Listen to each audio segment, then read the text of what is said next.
The Atlanta Braves began their run of postseason magic in 1991, rising from worst to first and advancing all the way to Game 7 of the World Series. They made it again in 1992 in most dramatic fashion. To the plate, and he is safe at the plate. A third straight try in 1993 ended early as the Braves bowed to the Philadelphia Phillies in the National League Championship Series. Now they're back for another World Series quest, deep in pitching and led by 19-game winner Greg Maddux. Their first test, the upstart Colorado Rockies. 3-year-olds in this age-old game, but already compared to some of baseball's great offensive teams with their collection of Blake Street Bombers. Their dream to upset the most dominant team of the 90s in the 1995 Division Series. Excitement could not be riding any higher than it is in Denver, Colorado, for in just its third year of existence, the Colorado Rockies have made it into postseason play. And tonight they play host in the opening game of the Division Series with the Atlanta Braves here at Coors Field. Hi, everybody, along with Larry Dierker, Pete Van Wieren, welcoming you to Denver. And Larry, for anyone who felt that the wild card concept in baseball wouldn't work, they should come to this town. Well, I was in Chicago with the Astros and Cubs. It worked there. I think it worked with the Mariners. I think it worked with the Angels. It worked with the Yankees. A lot of folks all across America think the wild card concept worked pretty well. One team that didn't have to worry about that was the Atlanta Braves. They clinched their division all the way back on September 13th and have been planning for this for 3 weeks now.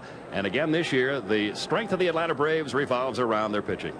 And the pitching has just been magnificent. What can you say? 4 years in a row. They've got Maddux, Glavine, and Smoltz. They've got Wohlers to close it out. If you don't get into their middle relief, you're in big trouble. It'll be Greg Maddux on the mound for Atlanta in tonight's game. What's it like to have a pitcher like this going for your team every fifth day? His record says that he's just about the best that ever pitched. I mean, back-to-back ERAs of under 1.6, and that's unheard of. And the only other guy to do 1.8, I think, was Waller Johnson back-to-back, and that goes back 100 years. Greg Maddux, by the way, with only 2 losses this year, but one of them came in his only start against the Colorado Rockies. He'll be opposed tonight by right-hander Kevin Ritz, who had a strong second half for the Rockies, finished with a record of 11-11. But Larry Dierker, when you talk about the Colorado Rockies, how they build a ball club a little bit differently around this ballpark, around their offense. Yes, they certainly do, and they've got the sluggers to prove it. They call them the Blake Street Bombers, and they've all got over 35 or 30 home runs. And if you try to pitch around one of them, you might pay double. It's a brand new week in baseball history, the start of the Division Series. 4 of them going on, and we'll have coverage all night long. Our studio hostess tonight is Hannah Storm.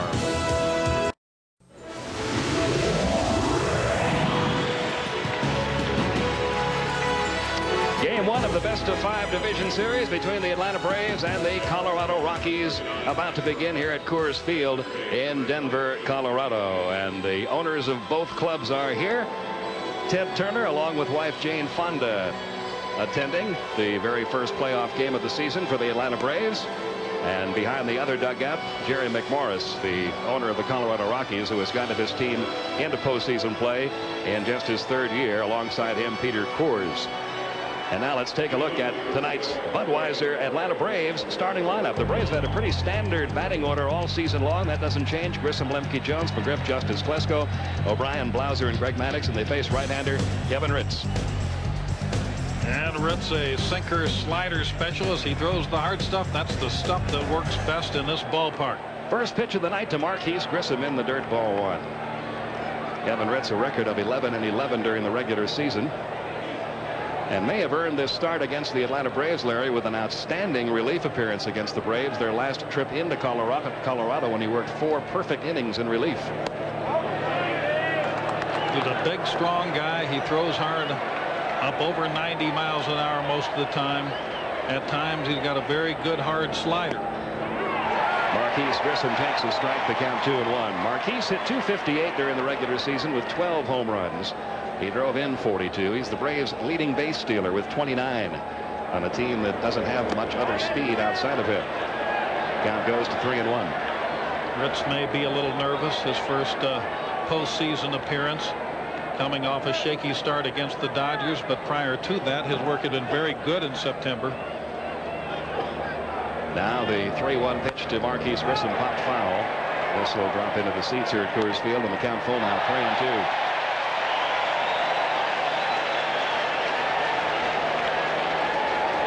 Beautiful night here in Denver. Our game time temperature is 60 degrees. It's grounded foul by Grissom, and still a full count, 3-2 on Marquise. Braves 30-6 in 3 years against the Colorado Rockies, but it's been going down every year. They were 9-4 against the Rockies this year and lost 2 out of 3 to Colorado their last trip into Coors Field. So the Rockies may have a little more confidence going into this series than they otherwise might. That guy certainly has a lot of confidence in them, and they can feel it. Again, the 3-2 to Grissom. Again, it's fouled off, and we've got the classic confrontation, Larry, of a team, the Atlanta Braves, that clinched the division back on September 13th, had 3 weeks to kind of relax, get things ready for postseason, and a team that had to go down on the very final day, the Colorado Rockies, to get in. Up the middle, shortstop Walt Weiss, and the first in time.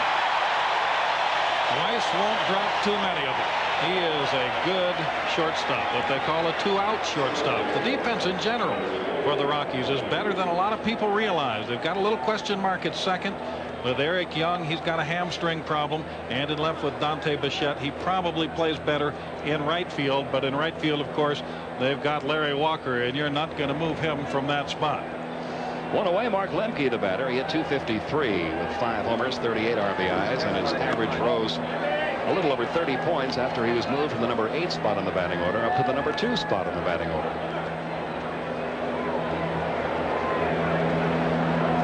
The 1-0 pitch is upstairs. The count goes to 2-0 on Lemke.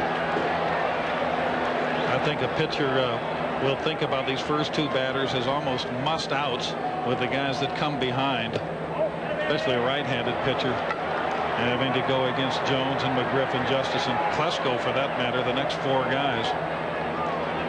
3-0 the count. Here's the 3-0 pitch. There's a strike in the inside corner. John McSherry calling the balls and strike.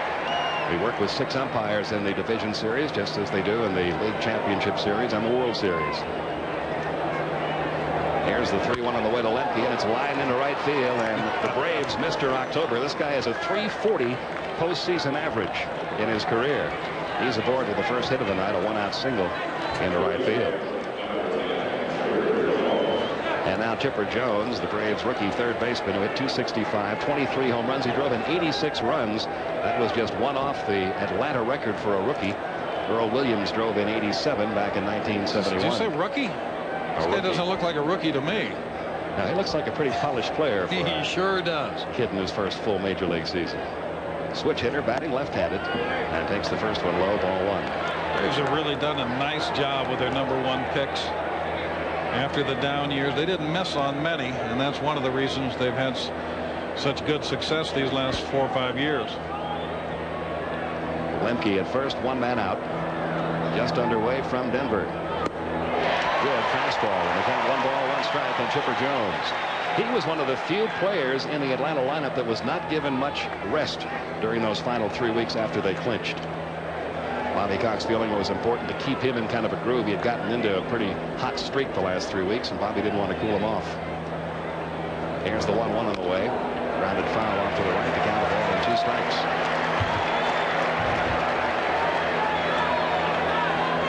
Interesting story as to why Chipper Jones has those pants hiked up high.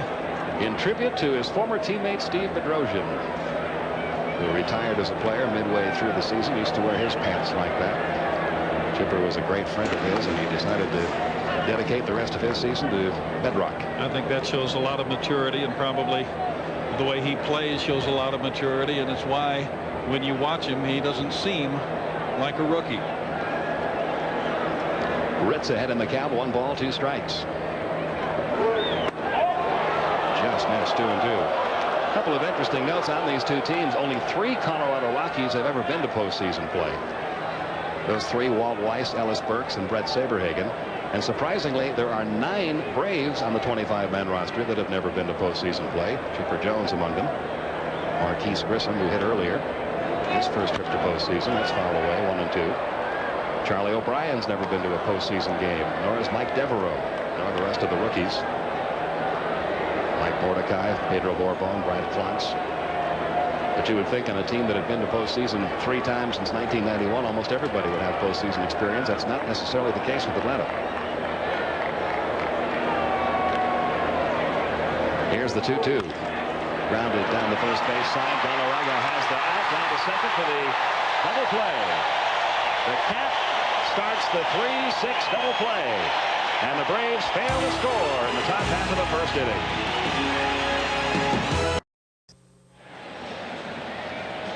Welcome back to Coors Field. The bottom half of the first inning about to begin with no score. Let's take a look at tonight's Budweiser Colorado Rockies starting lineup.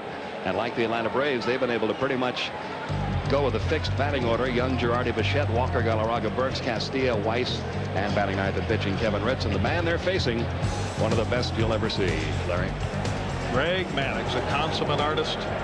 He doesn't really paint with broad strokes, but with fine lines and shadings. A little bit of movement here and there, a little speed put on or taken off. With a very refined style, mostly all around the corners. And very important for him to have good defensive play up the middle, and that's what the Braves provide with Maddux himself, and then Blauser, Lemke, and Grissom. Keep an eye on the game tonight. How many balls are hit off Greg Maddux up the middle to the shortstop, the second baseman, or right back to him? If he is on, he'll get a lot of balls handled by those 3 positions. Eric Young leads it off for the Rockies, a .317 hitter for the season. And he takes outside ball one. He really turned things around second half. He was playing off the bench in the first half of the season. He has been their igniter. He's walked a lot. Takes a strike in the outside corner. 1 ball, 1 strike. Then he came after the All-Star break, began platooning, but he was playing so well that Jason Bates moved to the bench, and Young took over as the everyday second baseman. Had some big hits down the stretch for the Rockies. Off the end of the bat toward second. There's one play fielded by Lemke. And there's one out here in the bottom half of the first inning. This 1995 Division Series game is brought to you by Chevrolet, the cars and trucks 36 million people depend on every day. Genuine Chevrolet. Network NCI, how to get modern communications technology working for your business. And Beechwood Aged Budweiser, the king of beers. This Bud's for you. One man out, Joe Girardi. A .262 hitter during the season with 8 homers. Takes a strike outside corner. His offense fell off a bit in the second half. A lot of times Maddux will start a hitter with an outside corner pitch. It's a pitch that most hitters don't want to swing at early in the count, but if he makes it, then they're behind in the count, and they don't like that either. Now the 1-1 on the way to Girardi. Hit right back up the middle and through into center field. Base hit. That's what you have to do when you face Greg Maddux. Capitalize on the mistakes. There won't be many, typically. This pitch is over the middle of the plate with a slider. He wanted that down and away and didn't get it there. That's not going to happen very often. And when it does, you've got to do something with it. The only start Greg Maddux made against the Colorado Rockies this year came in Atlanta back on May 17th. He gave up 5 earned runs in 8 innings, one of his poorest outings of the year. This is the first time he's ever pitched at Coors Field. And here is Dante Bichette, the home run and RBI leader in the National League this year. 40 home runs, 128 RBIs. He was the National League Player of the Month for the month of September. Greg Maddux, the National League Pitcher of the Month for the month of September.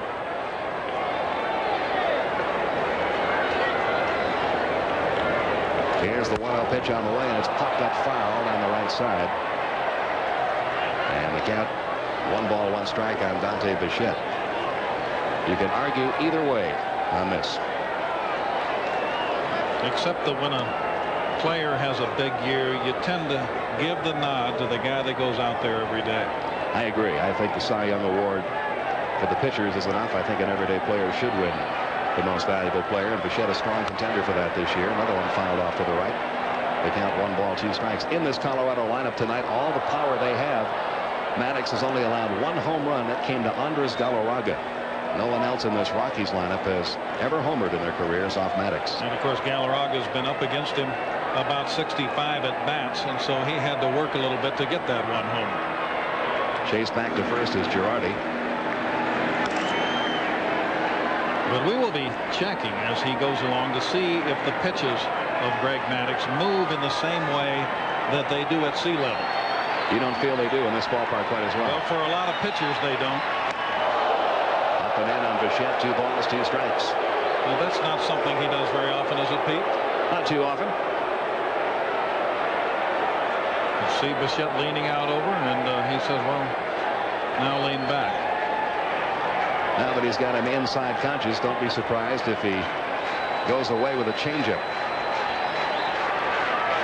Except I don't think he's got him that inside conscious. The good hitters look for you to go away again. A lot of times you come in again. That's what he did. Little roller down the first base side. Maddux will field. He's throw on to first in time. Maddux, as confident as he must be as a pitcher, Pete, could have just a trace of doubt. For his appearances in all-star games and in postseason have not been his best.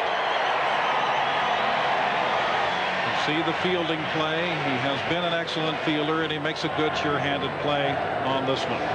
He did not make an error all season at his position. Now that would have been an out anyway, because Bichette stayed inside the line all the way down to first. So even if there would have been a problem in the fielding of that ball, the umpire could have called Bichette out. Now Larry Walker, who has meant so much to this Rockies lineup this year, ground ball out towards second again. Lemke handles this one on to first. And that's all for the Rockies. So each team gets a base runner in the first, but that's all. And after one, no score from Denver. We'll get you back to Braves and Rockies in just a moment. But first, this playoff update. Reds at Dodgers. Top of the first. Reds' best lefty hitter, Hal Morris, with runners on first and third and 2 outs. Lines a double to the gap off Ramon Martinez to score Sanders and Larkin, who had both singled. That put the Reds up 2-0. Next batter is Benito Santiago, who takes Martinez deep. It's a 2-run home run. The Reds now have a commanding 4-0 lead in the first. Back to Pete and Larry. Thank you, Hannah. That series could be a lot of offense or it could be a lot of pitching. It could go either way. Reds and the Dodgers are both capable of scoring a lot of runs, but they can also get great pitching. Yes, they are. But 4 runs in the first is certainly a good opening foray. Fred McGriff with a count of 2-1 leading off here in the top half of the second. 27 home runs, 93 RBIs for McGriff this year. Great season for most, but he would have liked 3 more home runs. That would have given him 30 for an 8th consecutive year. Of course, the schedule was a little shorter this year. Foul back, the count 2-2. And as you can see, Fred McGriff, had he been able to get 30 this year, would have moved up into some very exclusive company. Not that he's in not some pretty good company already. Players these days are aware of those things because we tend to highlight them. A lot of those guys on that list probably didn't even know it. Vinny Castilla, very strong throwing arm. Gets McGriff one down.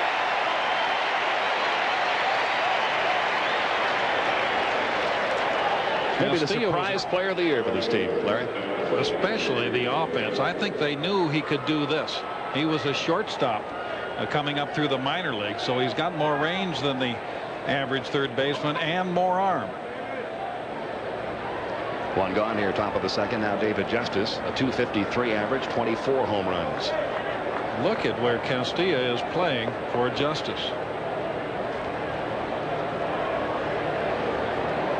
I mean, he'd right in the hole, or what would ordinarily be the hole. First pitch to Justice is low, 1 ball, no strikes. This is an interesting defensive set the Rockies have against Justice. They're playing him to pull in the outfield and in the infield. And second half of the year, when they've been pitching Justice away a lot, he's been going the other way. There's a lot of base hits to right down the left field line this year, especially in the second half. Count goes to 2-0 on David.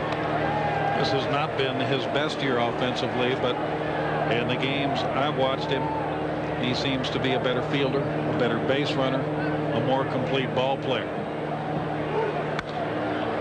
Took a shot down the left field line there and fouled it off. The count 2-1. No score, top half of inning 2, and every manager involved in division series this year scared to death, Larry, of these best-of-5 opening series, which makes the first game in a series such as this perhaps so much larger than a best-of-7 series, because you just don't have much time to recover if you lose it. And I think the Rockies probably feel like they need to sweep because of the Braves' dominance over them the last couple of years, and the Braves are probably feeling that they could do all right if they can just get one win. Into center field, base hit for Justice. Second hit off of Kevin Ritz. There's an example of why it is tough to pitch here in the mile-high altitude. That ball was only about 10 feet off to the right of Young, and yet it got by him so quickly that he hardly had time to move. It's not just the fly balls that fly out of the park. The ground balls get on the infielders more quickly. They're harder to field, and when they're off to the side, they're harder to track down. Justice at first with one out for Ryan Klesko, a .310 average for the season, 23 home runs and 70 RBIs. Good fastball from Kevin Ritz. The count 0-1. He just tends to feel for the ball, doesn't he? Just sort of stroke the ball to left along. Just trying to swing hard in case you hit it, because if he hits it, it's going to travel. And he really lets it go. 0-1 the count on Klesko. One man out, a runner at first. Off Ritz. Let's see if he can run it down and throw him out. The throw goes to first over the head of Galarraga. Bounces off the camera housing down there. Runners will wind up being first and third. Now out at first is Ryan Klesko. Here's your first argument. He apparently did not peel off after crossing the bag, and he's tagged out while Justice moves around to third. I think it may have been that little dance step around the line that got him. It was almost an admission of guilt. Bobby Cox furious with Jerry Lane. I don't blame him.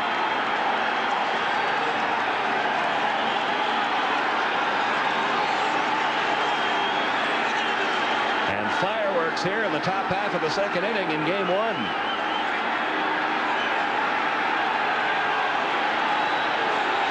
Could have been one of two things, Larry. Either he didn't peel off after crossing the bag, or he never got the bag at all.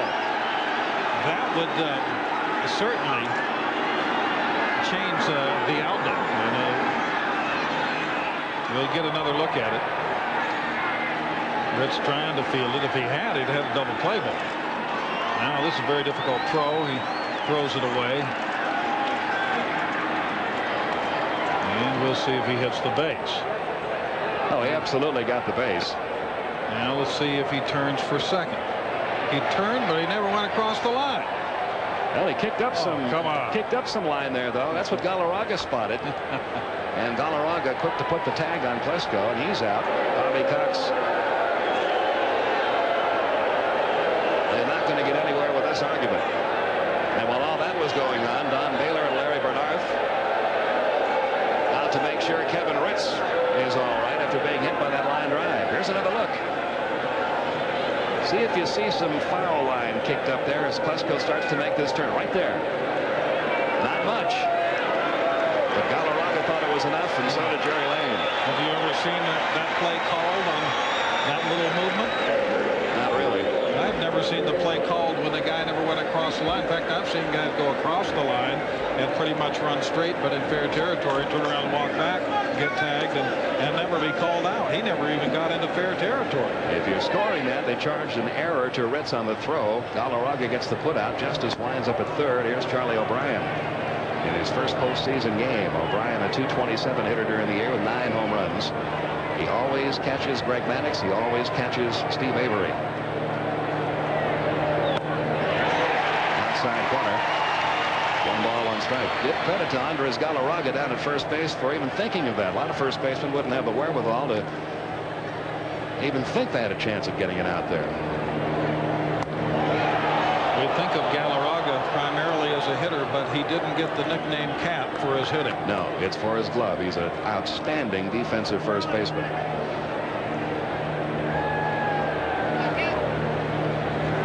Here's the 2-1 pitch on the way. The breaking ball caught the outside corner. It's 2-2. Kevin Ritz coming into his own at age 30. He had been in the Detroit Tigers organization, had to have reconstructive surgery on his elbow in 1993. And this year really came into his own with the Rockies. Here's the 2-2 pitch. It's fouled back into the crowd. Still 2 balls, 2 strikes. Ritz has a good presence on the mound. He does not seem to get ruffled. A big, strong guy, and he looks like a formidable opponent. And if the Rockies had had their druthers, they would much have preferred to be able to open up a series such as this with Brett Saberhagen and Billy Swift, but they had to go to those guys in the final weekend of the regular season just to get here.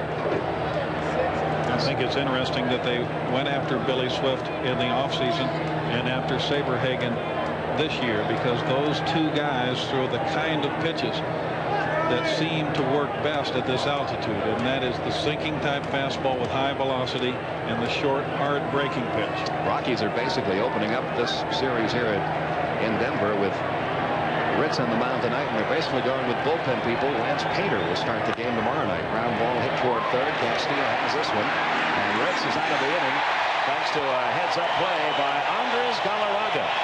Nothing doing for Atlanta. No scores. We go to the bottom of the second.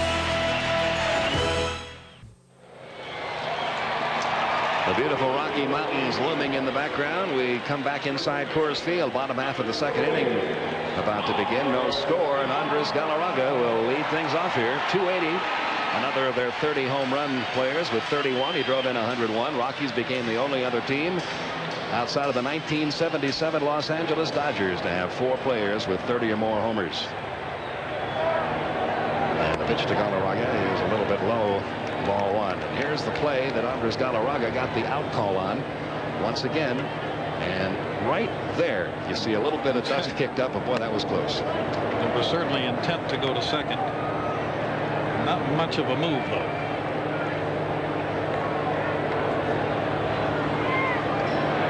One ball, one strike, the count.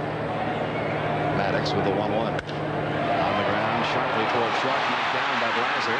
Over the first, he still got him. Galarraga is a fast runner for a big man, but he's got a little hamstring problem just as Young does. And I think earlier this year, after he had lost the weight and was running better, that he might have been able to beat this play, but right now he can, and you can almost see him dragging that left leg.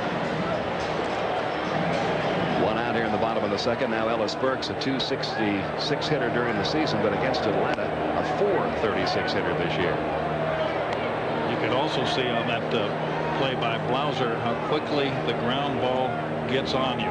Yeah, that was on him in a hurry. Into right field, that'll fall in for a base hit for Burks. He continues to swing a hot bat against Atlanta. Hit number 2 allowed by Greg Maddux. Gives the Rockies a runner at first with 1 out, and will bring up Vinny Castilla. Good contact by both hitters in this inning. A pitch up and out over the plate. Another mistake, and again the Rockies capitalize. The key will be how many mistakes. Generally, that number is probably a single digit.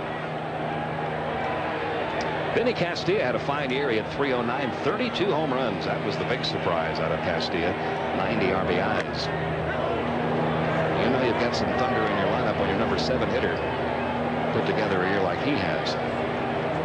Nothing in 1 to count. About 3/4 of the damage he did this year was done here. Did not have a particularly big year on the road. And has never had any success against Greg Maddux. He's 0 for 8 against Maddux in his career. He came to the Rockies from the Braves organization. He was one of the original expansion draft players, one of 3 taken from the Atlanta Braves. Armando Reynoso, another one that's still on this roster. Maybe a double play ball. Wenke to Blauser on the Madrid. And the 4-6-3 double play takes care of the Rockies here in the bottom of the second. We go to the third. Still no score.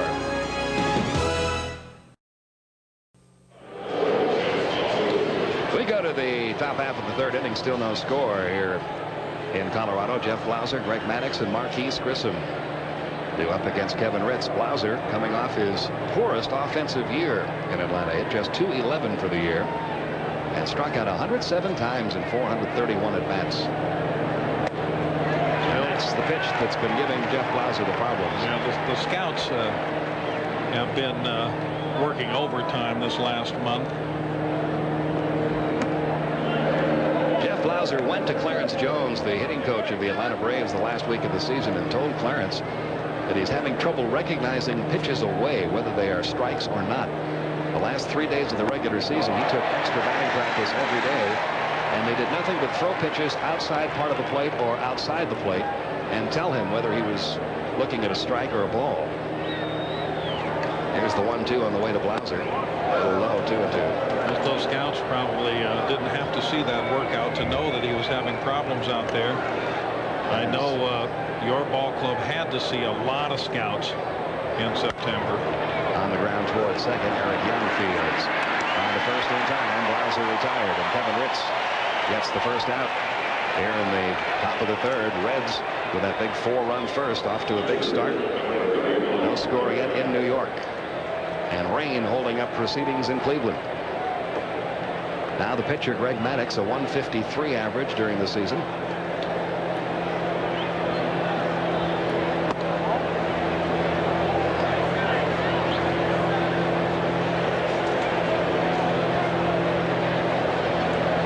Kevin Ritz with the 1-0 pitch on the way. He is throwing hard. 1 ball, 1 strike.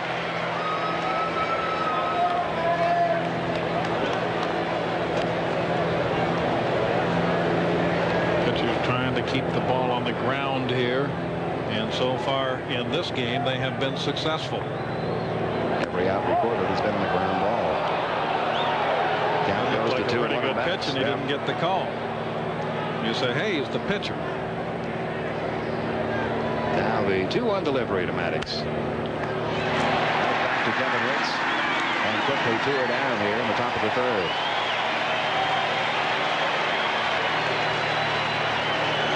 Back to the top of the order now, and Marquise Grissom. A little bit unusual to see a team with an ERA that high make it into postseason. That sets a record, the Rockies. Yes, but it's also unprecedented to see a team make the playoffs that plays half their games in a mile-high altitude. On the road, the Rockies were about 370. Their pitching is way better than most people think it is. Yeah, that's really a better reflection of the kind of pitching that they have on this ball club.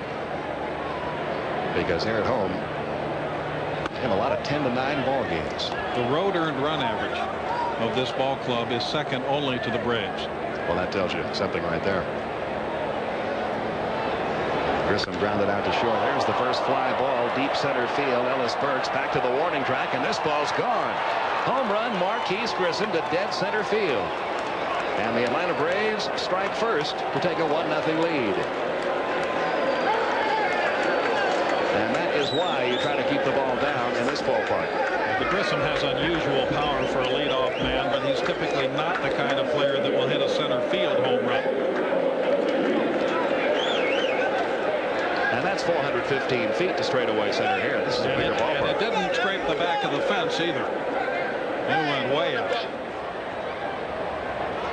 And it went where a lot of hanging sliders go. Now Mark Lepke with a base hit his first time up, fly ball to left. Bichette coming toward the line will make the catch. That's it for Atlanta, but they're on the board thanks to a Marquise Grissom homer. It's 1-0 Braves going to the bottom of the third. Bottom half of the third, Rockies down 1-0 after the Marquise Grissom homer, and Walt Weiss leads off. And how many number 8 hitters do you know who have walked 98 times this year? Walt Weiss has a 260 average. You wonder why he's not hitting second. His on-base percentage is a lot better than Girardi's, and he's a faster runner, has more steals. But there is a reason, believe me. Here's the 1-1 on the way. Taken inside, 2 balls, 1 strike. Not sure what it was, but Don Baylor could tell you it might be that he wouldn't get all those walks if he was hitting second, that they would challenge him more. It feels like by getting him on a lot, he gives the pitchers a chance to help the offense.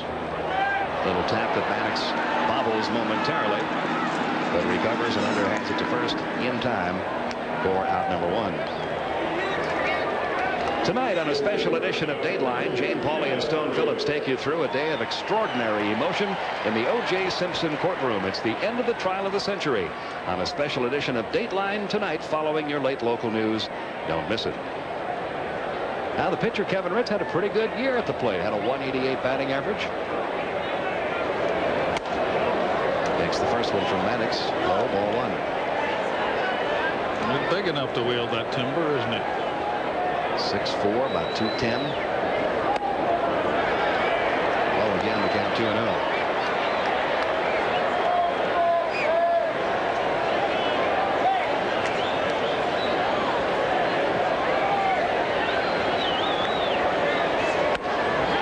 Outside corner, the count 2-1. Greg Maddux says he doesn't pitch any differently, or he does not plan, at least going into tonight's game, to pitch any differently here than he does anywhere else.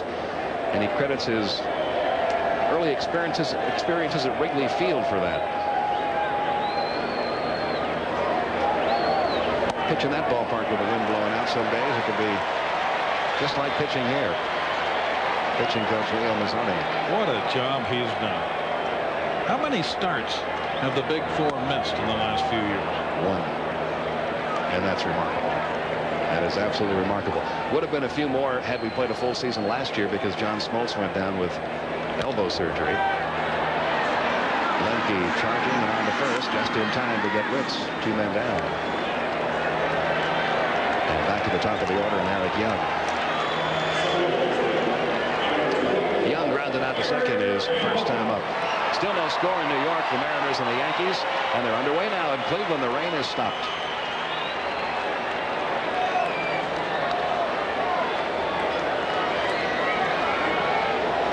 Two outs, base is empty for Eric Young.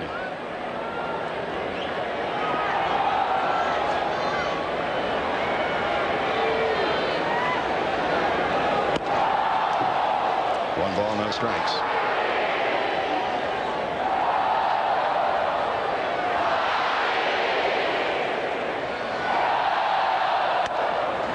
Outside corner, the count even, 1 ball, 1 strike. So far, it appears that Maddux does not have quite as much movement on his fastball as he sometimes gets. He doesn't look for a lot of movement. He looks for a little late movement. And he's getting enough because the pitches are in good spots. Here's the 2-1 on the way. Off the inside corner, 2-2. He is on quite a roll on the road. The last 2 years, his last 20 starts on the road, a record of 18-0. An unbelievable earned run average of 0.99. The 18 consecutive wins, a major league record on the road. Here's the 2-2. Just missed outside. 3-2, the count down on Eric Young. And there's the graphic that tells you about the consecutive wins. The 0.99 ERA is probably as impressive, if not more impressive, than the streak. In the air to right center field. Long run for Marquise Grissom. He can't get it. Young rounding first, heads for second. And he will pull up there with a stand-up double. So Eric Young able to lift the ball off Maddux. Doubling to right center field. Hit number 3 for the Rockies.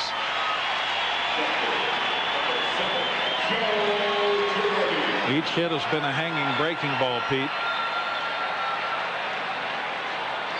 Throwing about 4 balls over the middle of the plate so far.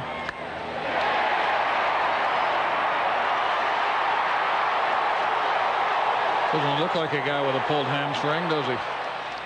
Not running that one out, no.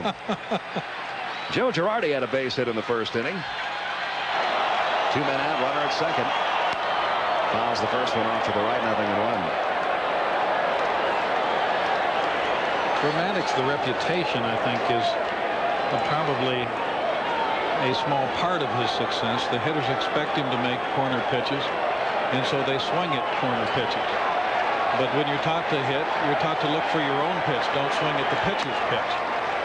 But with him, they don't think they're ever going to get their pitch, so they go ahead and swing at his. And you're also generally taught against most pitchers to look for certain pitches in certain spots. And that's something you never get from Maddux. He's very unpredictable. He's liable to throw any pitch at any time in the count. Coming in with this one? No, it won't. At the knees for a strike. The count 1-2 on Girardi. One thing Charlie O'Brien doesn't have to worry about too much is setting up on one corner and then having to make a mad stab for the other corner. Now he can frame pitches and get a lot of called strikes that way.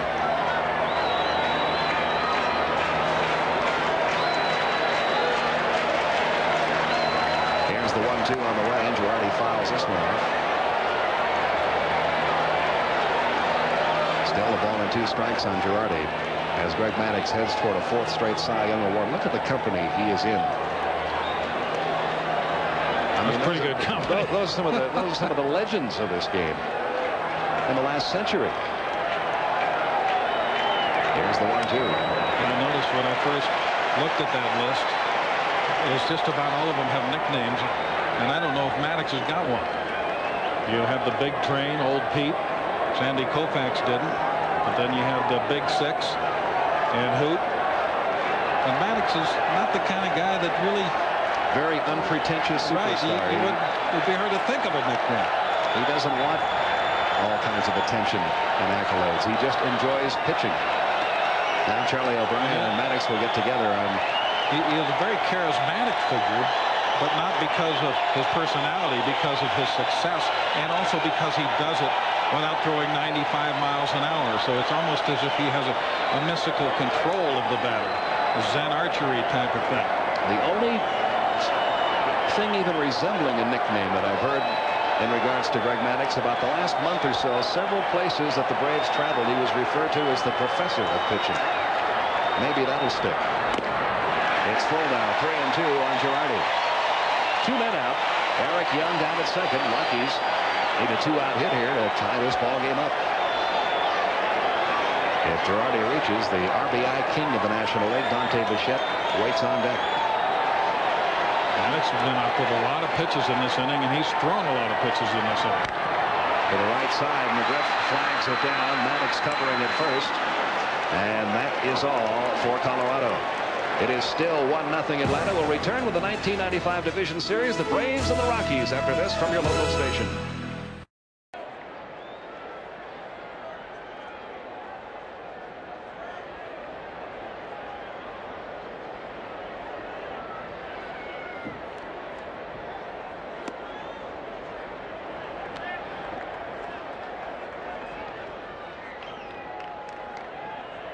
Atlanta leading at 1-0 in the top of the 4th inning. Chipper Jones leading off for the Braves. Lines the pitch toward the left. Bichette backs up, knocks the ground, 1 down.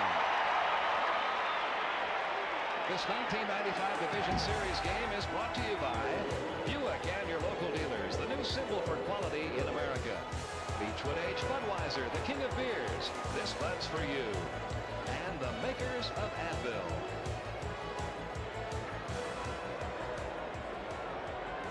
One man out in the top half of the 4th inning. Atlanta leading Colorado in game 1 of this best-of-5 series. It's 1-0 and Marquise Grissom homer, the only one in the game. And on the camera, Fred McGriff, who grounded out to third his first time up.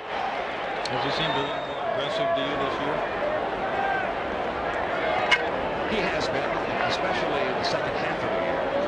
His walks are down just a little from what they've been over the course of his career.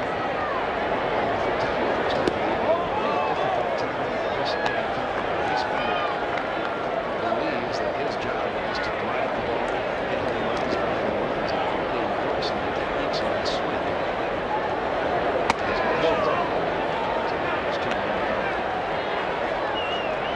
Enormous power. He hit the ball out of any part of the ballpark, not just this part, but anywhere.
course, will work the corners for Maddux as well. And by doing that, they try to get a pitch called a strike that's maybe a little off the corner by setting the target there. But so far, they haven't been getting those calls.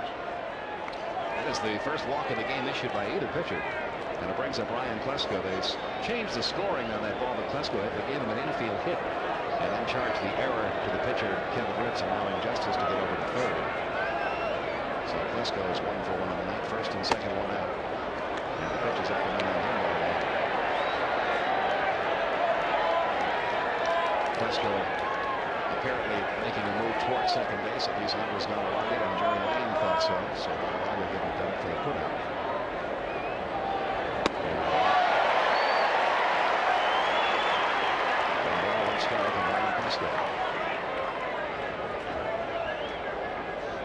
Ritz can really throw some nasty pitches. Sometimes it's just the velocity of his fastball. Sometimes it's the movement. That one went straight down. There's the 1-1 on the way. Again, Klesko comes up and it's 1-2. Looks like a split finger fastball because it doesn't have the slider movement, the sideways kind of break you associate with that pitch. And you can tell he's trying for a ground ball here, hoping to get out of this with a double play. Here's the 1-2 on the way. Twice missed it over. And the count even on Klesko, 1-2. He had him set up for that pitch, and Klesko is ordinarily a free swinger. He got a pretty good shot at striking him out, but not that time. Now a 2-2. Strike to it down. Inside corner at the knees.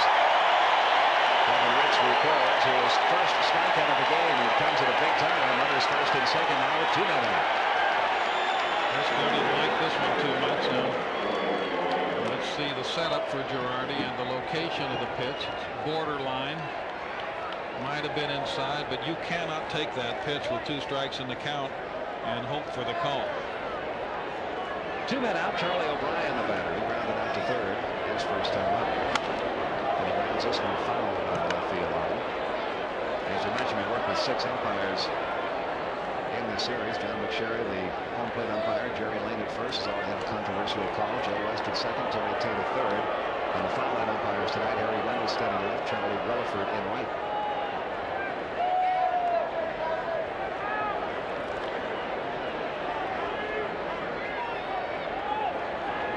Pitch to O'Brien is over below. The walk to Justice in this inning is the only walk so far. That speaks well for these pitchers. Their tendency in this park might be to be a little defensive, but if you walk batters, you'll only make it worse here. There's the 1-1. Kevin Ritz had a very interesting role with the Rockies team in the latter part of August, early part of September. They were trying to get Billy Swift and Brett Saberhagen back into the rotation. They were coming off injuries, and basically Don Baylor went to almost a 7-man rotation. And on certain nights when Billy Swift could only go no longer than 5 innings, Brett Saberhagen maybe the same thing. Kevin Ritz was his one-man closer. Picked up a couple of saves that way, going 4 innings. One of those games against the Braves. And the 4 innings he worked against the Braves were 4 perfect innings, 12 up and 12 down. 3-1 to count on O'Brien. With Justice the runner at first, McGriff at second. And 2 men out. That fastball down. It's full now, 2-2. He just challenged him there. That one on the judge's gun said 94 miles an hour. And it was a high fastball. Typically, you get a faster reading if you throw it low. The runners of the alpha moving on this 3-2 pitch to Charlie O'Brien. Breaking down home. Ritz comes up big with strikeouts of Klesko and O'Brien. Atlanta strands 2, still 1-0.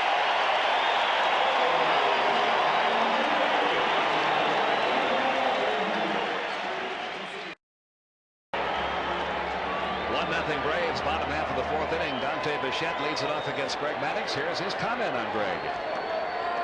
Throws everything for strikes. I mean, he paints corners with everything he's got, and he's very competitive. Great movement on his pitches. No doubt he's one of the best of all time. And on his first pitch to Dante Bichette here, he gets on his ground ball to short. As he throws out Bichette, 1 down, 4th, and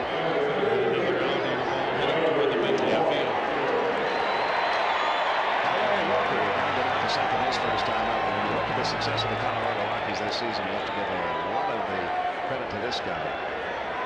They certainly do. Yeah, you look at the Bichettes and the Gallardos and the Castillas and the great years they had, but the one thing they didn't have until they got Larry Walker was a left-handed power hitter. And he gave them all of that. And then some. This is outstanding defense at the bridge of the field. Here's the 0-1. Inside, 1-1 on strike. And there's a look at that record that the Rockies tied the 77 Dodgers with Bobby Smith, Say, and Baker, the only other team in the history of the game with 4 30-plus home run batters. There may be a year here in Colorado sometime where they will break that record and have 5. Would not at all be surprising. 1-2. Just off the inside corner, 2-2. Walker also telling his teammates that he had an added incentive to get to postseason play this year because he would have gotten there last year had there been a postseason with the Montreal Expos. What a year they were having. There were 6 games up in Atlanta when the season came to its abrupt end. Maddux is not quite getting the movement he's used to on that pitch. He gets that pitch called a strike so often. And he's throws it inside to a left-hander and he comes back to the corner. He's 3-2 and the ball grounded foul on the right side. Still a full count, 3-2 on Larry Walker. The Rockies are getting some good swings at him, and I would not be surprised at all if they would break through.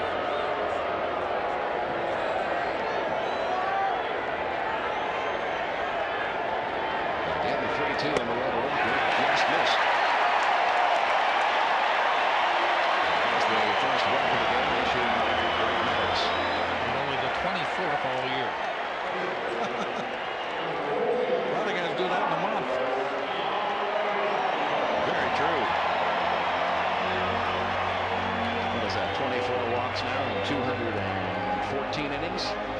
Had 181 strikeouts to go with him. They tell you 3-to-1 is a good ratio. How about 8-to-1? Here's Andres Galarraga. He grounded out to the shortstop his first time up. Along with first one out.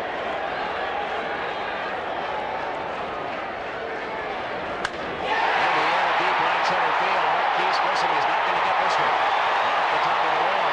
They're going to hold Larry Walker at third, and a long single as all Andres Galarraga gets out of that.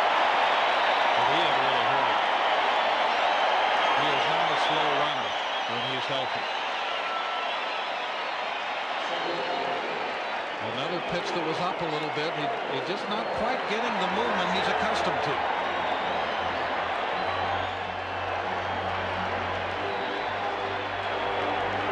They're at first and third with 1 out.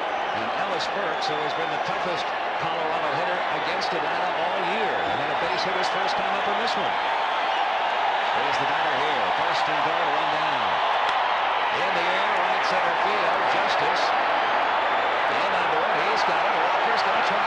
Here comes the throw by Justice. It's off the bat. And we are tied. Ellis Burks drives in the tying run with a sacrifice fly to right. It's 1-1. This is the first time that the presence of this Rockies crowd has really been felt.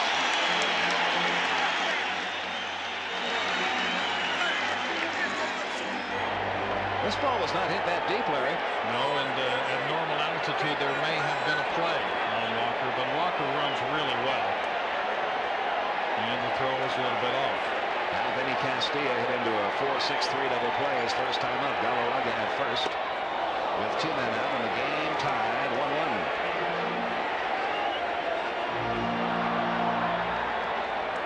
And right now let's get an update from Hannah Storm in our studios.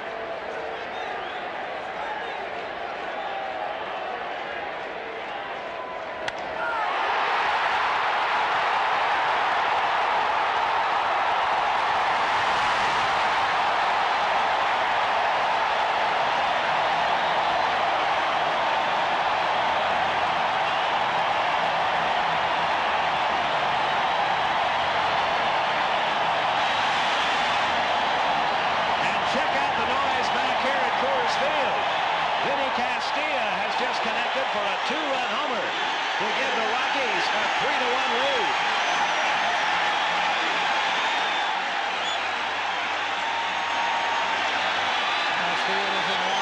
He swung at a bad pitch to open against Maddux. But Maddux made a mistake, and Castillo was ripping, and here it goes again. Marquise Grissom under this one in deep center. Makes the catch. But the Colorado Rockies have the fans on their side now. 3-1 Colorado going to the 5th. With the score tied at 1, Greg Maddux pitching to Vinny Castilla. Gets that breaking ball up, and it's got no downward movement, and so it gets some upward movement, and up, and away it goes. 434 feet to be exact. Maddux allowed only 8 home runs during the course of the regular season. But of course, he didn't have to pitch in this ballpark. It's just different. It is. I think if Maddux were to pitch a lot of games here, that he would master even this ballpark.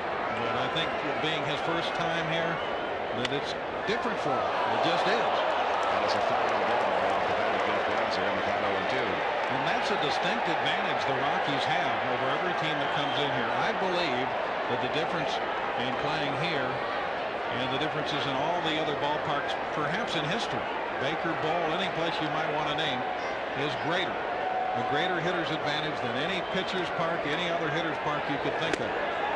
Well, for example, how many times would you see a manager's quote after a game, as you saw Sunday from Don Baylor, who said, "I wasn't really that worried when we got down 8-2 to the Giants." And believe, I mean, you might see that quote, but you might not believe it. Again, with Don Baylor, you did absolutely believe that because of the way this ballpark sees the ball carrier. He said it was like Wrigley Field with the wind blowing out, but it's really even more than that, because with the wind blowing out at Wrigley, it affects the fly balls, but here even the ground balls are propelled. And the play is still 1-2 on Browser right now. Kevin Ritz is doing it. He has scattered 5 hits. You see what the effect of this park is. The 27 Yankees did not perform as well offensively as the Rockies have here. Crowd and Don Baylor wanted that call. Look at it again. That's amazing. The Rockies have better batting average, a higher on-base percentage, a higher slugging percentage when they play here than the team considered the greatest hitting team of all time. That's remarkable. And that's what you're up against. The Rockies on the road were about average, even really a slightly below average offensive team, believe it or not. And they were an above average pitching team. Now a 2-2 pitch on the way to Blaser, who grounded to second his first time, and he's on the air on strikes. Yeah, there's that outside pitch again. Kevin Ritz has struck out 3 in a row. 1 out in the top half of the 5th inning.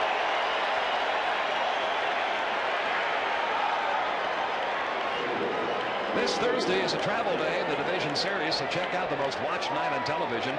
Must-see TV NBC Thursday. All new episodes of Friends, The Single Guy, Seinfeld, Caroline in the City, and the biggest drama hit on television, ER. They don't call it must-see TV for nothing. You can catch all the new episodes NBC Thursday. Greg Maddux takes a strike, and you can see the confidence building in Kevin Ritz. He's got a couple of runs to work with now.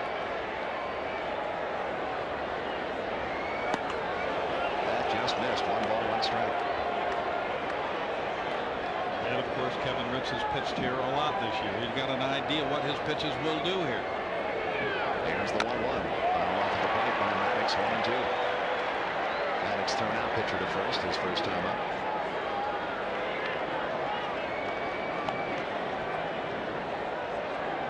Here's a question for you, Pete.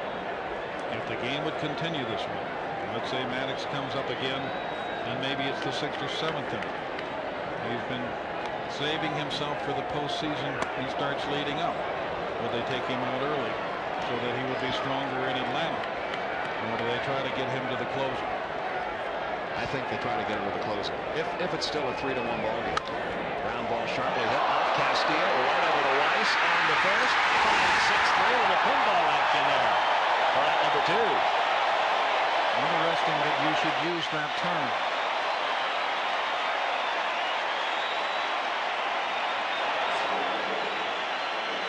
Now the Rockies get a little luck, and the crowd noise grows even more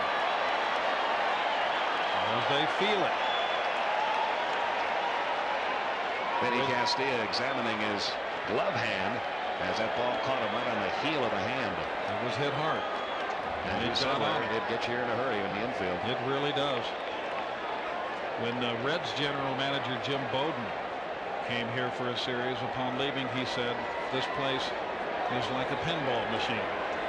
He did. And I don't know if he heard that said before, but when the first commissioner of baseball, Judge Kennesaw Mountain Landis, went to Ebbets Field with the offense and the noise and everything in the surrounding atmosphere, he said this place is like a doggone pinball machine. Another one for Castillo. He drops it and won't have a chance to throw on Marquise Grissom. He would have gotten him with his strong throwing arm, and he held on to it. But it squirts out of his glove. That'll have to go as an error. The second charge to the Rockies tonight.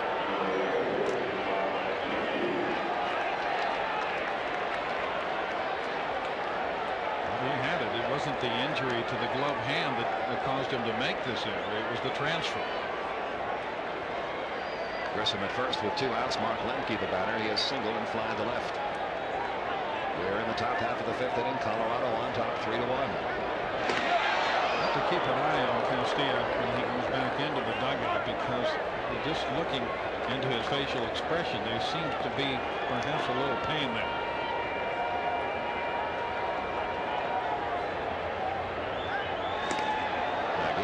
Chased back.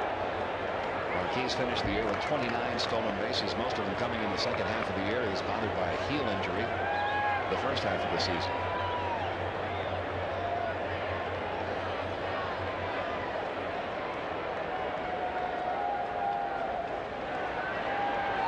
And Kevin Ritz paying a lot of attention to him. Take a guy like Lemke, who had 5 homers this year, you normally wouldn't be too worried about the long ball, but very conceivable that he could hit one here. Ribbon foul on the first base side, and the count of Lemke 0-1. Lemke, one of those who has been around since 1991 when Atlanta made it all the way to the World Series. He and David Justice, Jeff Glauser. Good steady ball player. Boy, he's got some nice hands, and he can really turn a double play.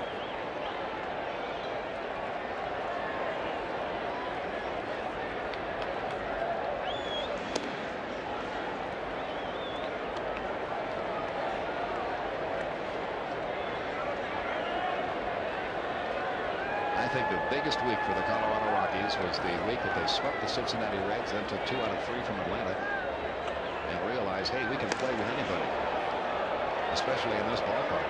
I think that really inspired them down the stretch. A real coming of age. And of course, it came late in the year when the Braves pretty well knew they were going to win it. In fact, they did in the last game of the series here, and the Reds pretty well knew the same thing when they were swept. Yankee went around, says John McSherry. The count 0-2.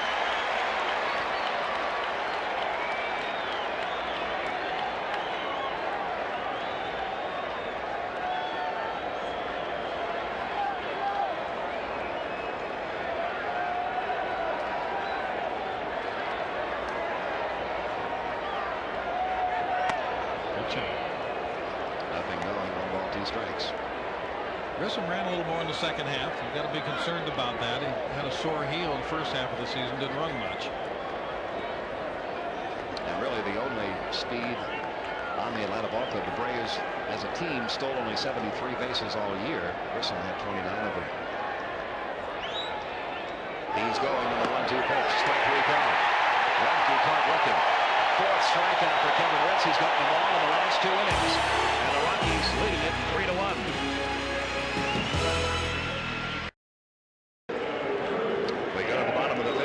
Leading at 3-1. Tomorrow night at 8 Eastern, 5 Pacific. Postseason baseball continues with Game 2 of the Division Series. We'll be back here in Denver as the Rockies host the Braves. Some of you will see one of the other playoff games: Boston at Cleveland, Cincinnati at Los Angeles, or Seattle at New York. Check your local listings. Regional coverage of Game 2 begins tomorrow night at 8 Eastern. Our pitching matchup: Tom Glavine against Lance Pater. Well, we'll have dueling left-handers.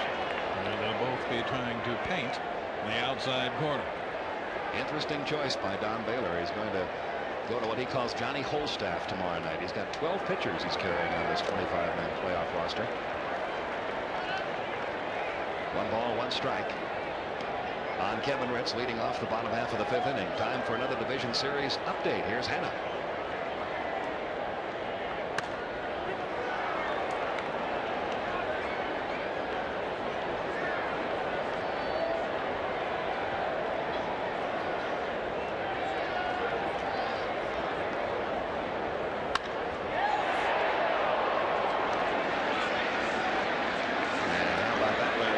Two teams most people talk about as the teams most likely to meet in the World Series. The Atlanta Braves and the Cleveland Indians both trailing by 2 runs right now in Game 1. I heard Tommy Lasorda last night saying that you could take all the statistics and all the probabilities and everything everyone says and just throw them out the window because nothing means anything right now. We're in the playoffs. It reminded me of something Yogi Berra once said. In baseball, you don't know nothing. Hit for Eric Young. His second hit of the game off of Maddux. He doubled his last time up. And after the ground out to first by Kevin Ritz, the Rockies have a runner at first with 1 out. Another ball up, Pete. And I'll bet you could go a month of watching Greg Maddux pitch without seeing him throw that many breaking balls up. He'll throw the fastball up on purpose once in a while. But he's been hanging that slider here tonight. Now Joe Girardi, who was singled and grounded out to first.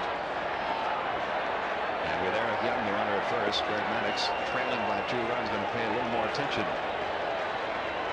He had 35 steals during the season. When Maddux is cruising along with a 3 or 4 run lead and pitching well, he oftentimes will almost completely ignore that runner at first base, no matter what kind of a base stealer he is. That has been true of many of the great pitchers. They just feel they can get the next couple of hitters out and it won't make any difference. Runner gone. Pitch is fouled off by Girardi, and there was a good jump there by Eric Young. Girardi may be kicking himself a little bit for not taking a pitch and letting Young get down to second base. It's really pretty easy to steal on Maddux, even when he is trying to watch you, because he is not quick to the plate. He likes to take the full leg kick and use his full delivery. He doesn't want to concede anything to the hitter, and so he concedes to the base runner. 0-1 on Girardi. Rockies now with 6 hits in the game.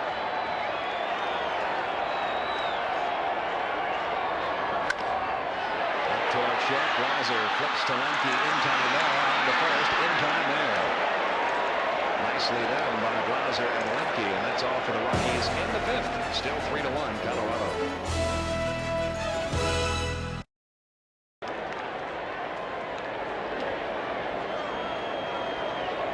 Chipper Jones leads off the top half of the 6th inning, sends one deep to right field. Larry Walker to the warning track. This ball is gone.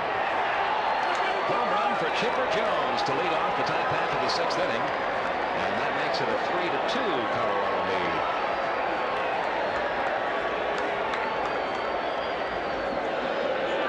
He jumped on the first pitch from Kevin Ritz. And Chipper Jones, the rookie who had 23 homers during the regular season, brings Atlanta back to within 1. There's another hanging slider, much like the one Marquise Grissom hit. The Rays have hit only 2 balls into the air, and both have come down in the stands. And now Fred McGriff, who was grounded out to third and single.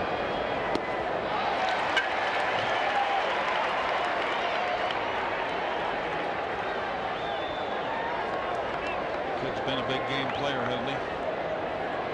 3 times he hit home runs in the 9th inning of 1 games for Atlanta this year. That's right. In a game in the Astrodome, he made a play at third base. It was a game-winning play. It would have been an extra base hit, and he ended up getting it out at the plate. Over but low in the count, 2-1 down on McGriff. Each team with 6 hits.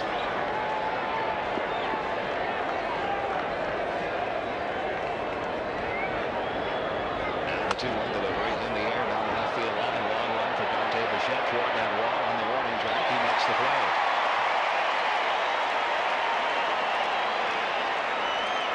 The 1-man run.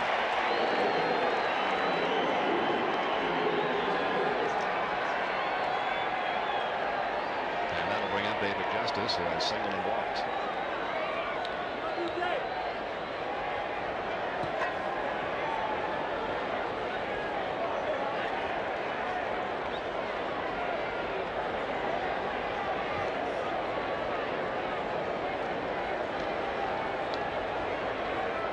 One away, top of the 6th. Ritz delivers.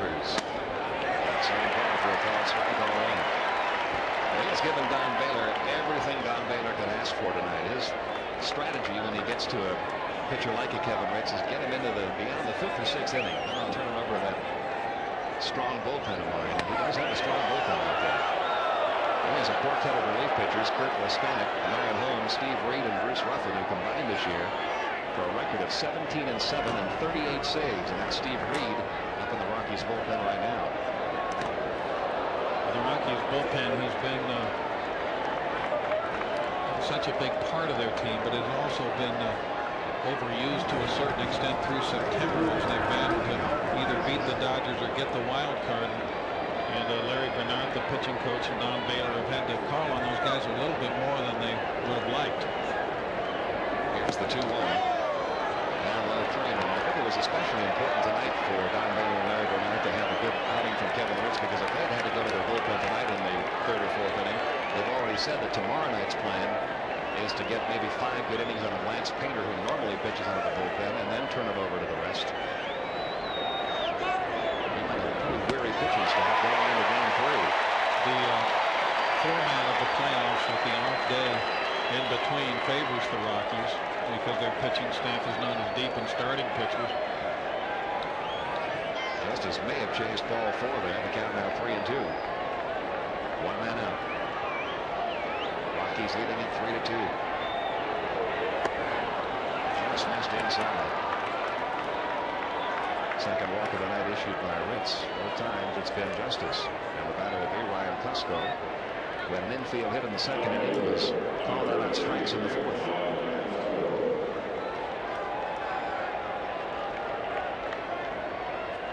Baylor's dugout coach is Art Howe. Art Howe, a former manager of the Houston Astros, so he's got some able support on that bench.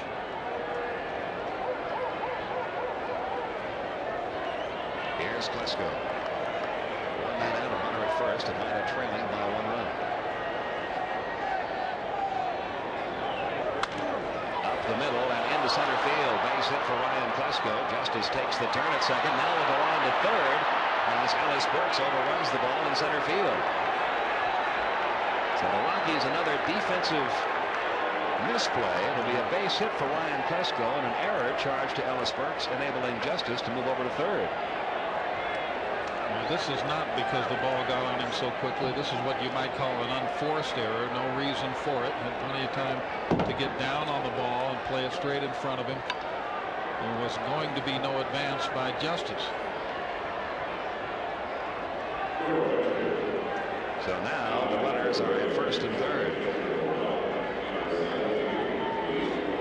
A pretty quick reaction. And already we're going to get a pinch hitter in the game for Atlanta. Luis Polonia has been announced as the pinch hitter for Charlie O'Brien, and with that, Don Baylor out to the mound. And we'll see if he brings the hook with him. It appears he will. And Kevin Ritz will leave the game, and we'll get a great hand from this Colorado Rockies crowd. He did just what the Rockies wanted him to do. Got his team into the 6th inning with a lead.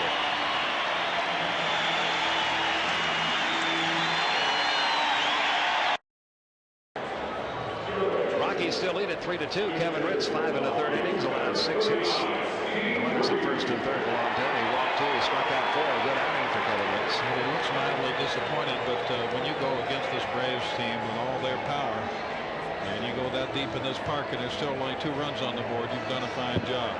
The new pitcher is Steve Reed, who pitched 71 times for the Rockies during the regular season and had a record of 5-2. Picked up 3 saves, ERA 2.14. But this is the role he really excelled in, Larry, down the stretch for the Rockies. And he saved some games, but normally he's in a setup role, and he really improved in facing left-handed batters this year. That has been the main reason for his improvement, and he's facing a left-hander now.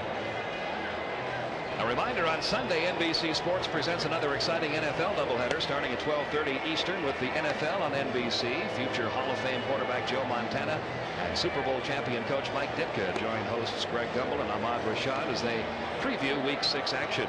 Headlining the NBC schedule, the amazing Marshall Faulk and the Colts battle Dan Marino and the NFL's only undefeated team, the Miami Dolphins.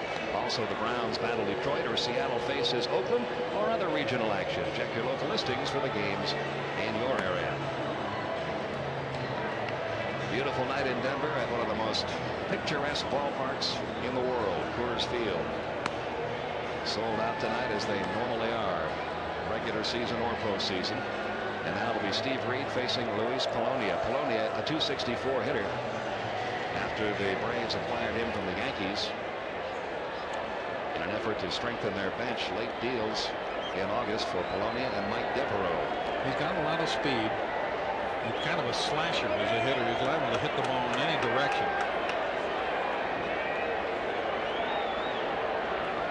He bats with runners at first and third. One man out.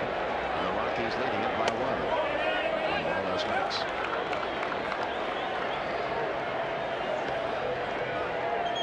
Polonia became available from the Yankees when they called up Darryl Strawberry.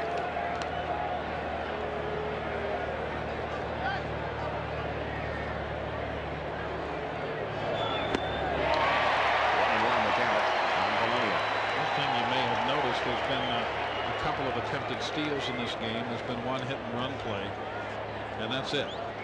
And there have been some base runners, but generally here at Coors Field, you do not play little ball. There's not a lot of bunting, not a lot of hitting and running, not a lot of stealing. You don't want to lose any base runners because anybody might hit one out. Polonia as a pinch hitter during the regular season, 8 for 18. Little ground ball to third. They go to second, in time on the first, not in time. And David Justice trots home with the third run of the game for Atlanta, and we are all tied 3-3. That's the reason for Polonia. The choice is the pinch hitter there with his speed and hitting left-handed. He was going to be a hard guy to double up, but the Rockies did everything they possibly could to get to. And it just wasn't in the cards on this slowly hit ground ball. Good turn by Eric Young, but Polonia beats the Rapid first, so we got a tie ball game, 3-3. Polonia picks up the RBI. Jeff Blauser, the hitter now, with 2 outs, runner first. And now you might see a steal attempt. With 2 outs, you got Blauser up there who has some power but has not really been hitting that well lately, so you might try to take a chance to get into scoring position.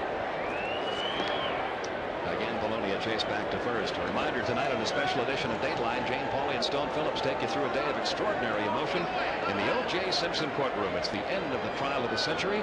A special edition of Dateline tonight following your late local news. Don't miss it.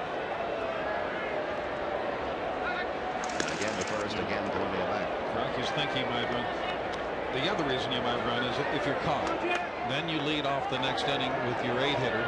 And a guy that has done some hitting at the top of the lineup during his career, instead of leading off with your pitcher.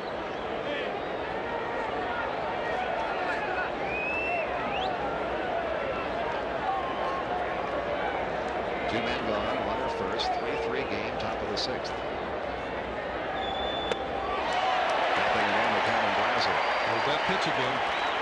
He just isn't seeing the outside pitch that well, and quite frankly, he's pulling off of it too.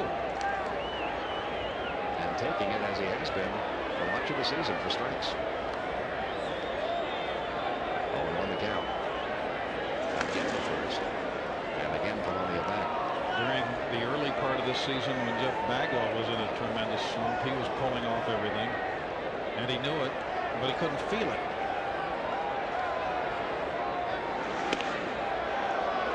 Hitting is such a difficult technique that you're right, a hitter can know what the problem is and just can't make the adjustment sometimes. Pitching can be the same way, right? With your delivery. You may be getting out in front and getting under your pitches, and you know it, but you don't feel it. There goes Polonia. The pitch is outside. The throw is into center field. Polonia heads for third. That is the 4th error of the game made by the Colorado Rockies. Stolen base for Polonia. The error will be on Girardi's throw. And Polonia winds up at 3rd with 2 outs and a count of 1-1 now on Blauser. Turned out to be just an excellent choice as a pinch hitter in that particular situation.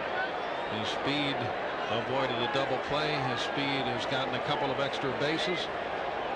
He's got an RBI and he's only 90 feet away from getting a run scored. 1 ball, 1 strike on Blauser. A little low in the count, 2-1. There is no activity in the Braves bullpen.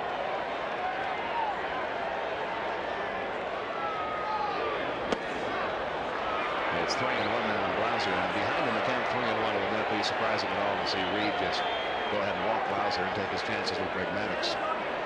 And so now you see what the stolen base has done. It has gotten the Braves to Maddux, and if he doesn't deliver, it's gotten them past Maddux. And so the next inning, intentionally wide. They start off with Grissom.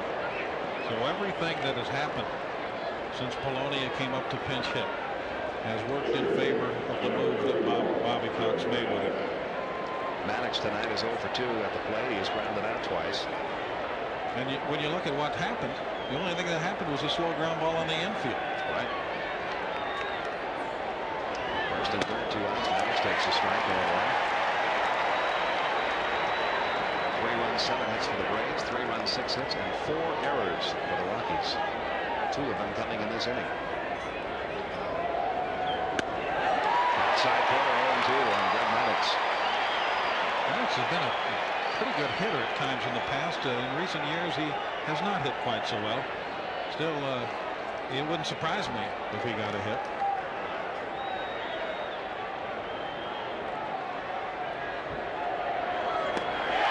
He is down on 3 pitches. But the Braves tie it up with 2 in the top of the 6th. We go to the bottom half, tied 3-3. Tied 3-3 going to the bottom half of the 6th inning. Now it's time for tonight's Lexus Diamond Dust Baseball Fact. Whitey Ford started the opening game of 8 postseason series, an all-time record. Here's tonight's quiz. Who started and won the first game of 5 series? We'll have the answer for you in the next half inning. Greg Maddux on the mound. I heard one scout call Greg Maddux a right-handed Whitey Ford.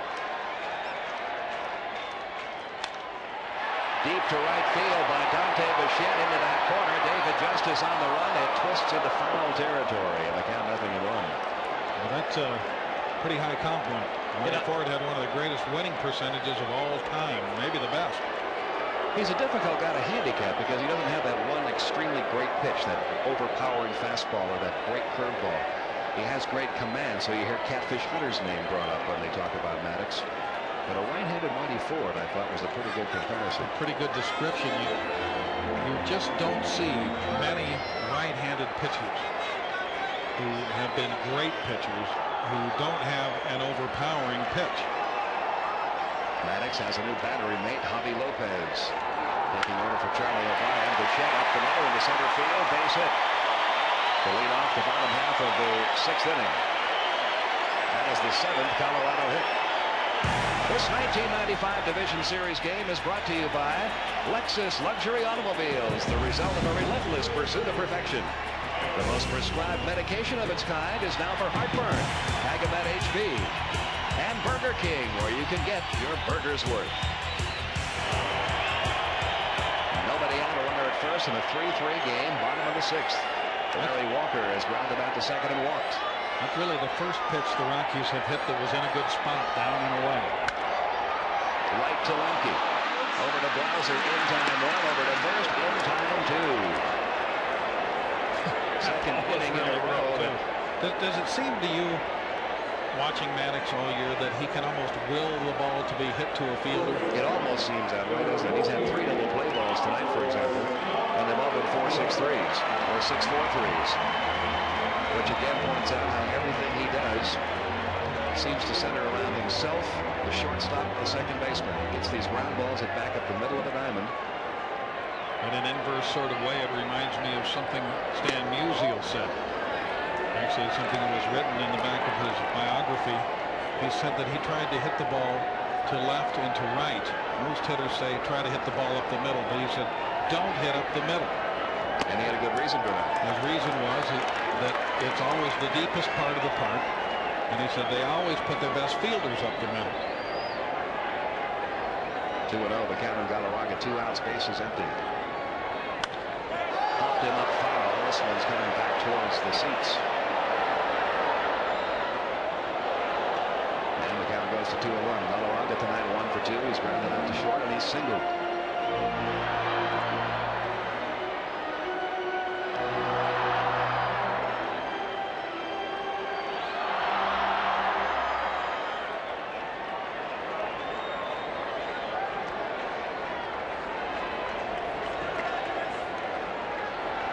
Maddux trying to work his way through the heart of the Rockies order here in the bottom half of the 6th inning. Beautiful pitch. 2 balls, 2 strikes. It's been unusual for Greg Maddux to be this deep into a ball game. He's into the 6th inning with 2 outs and he's yet to record a strikeout.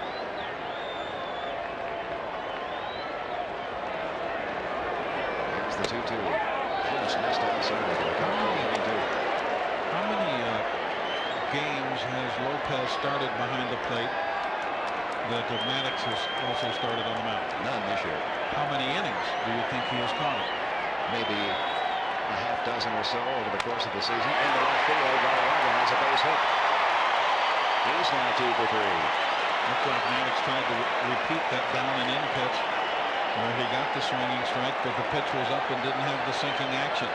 He is just not getting the predictable results with his pitches that he is used to. The 8th hit off Maddux by the Rockies.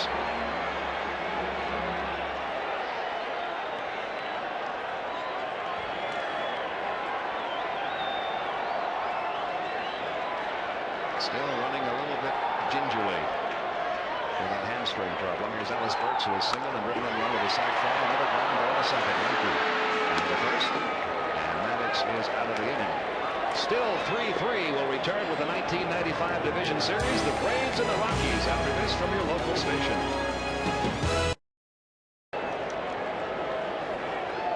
Welcome back to Denver, Colorado, and beautiful Coors Field, which has revitalized the area known as Lodo, lower downtown here in Denver. A sellout crowd tonight, 50,040.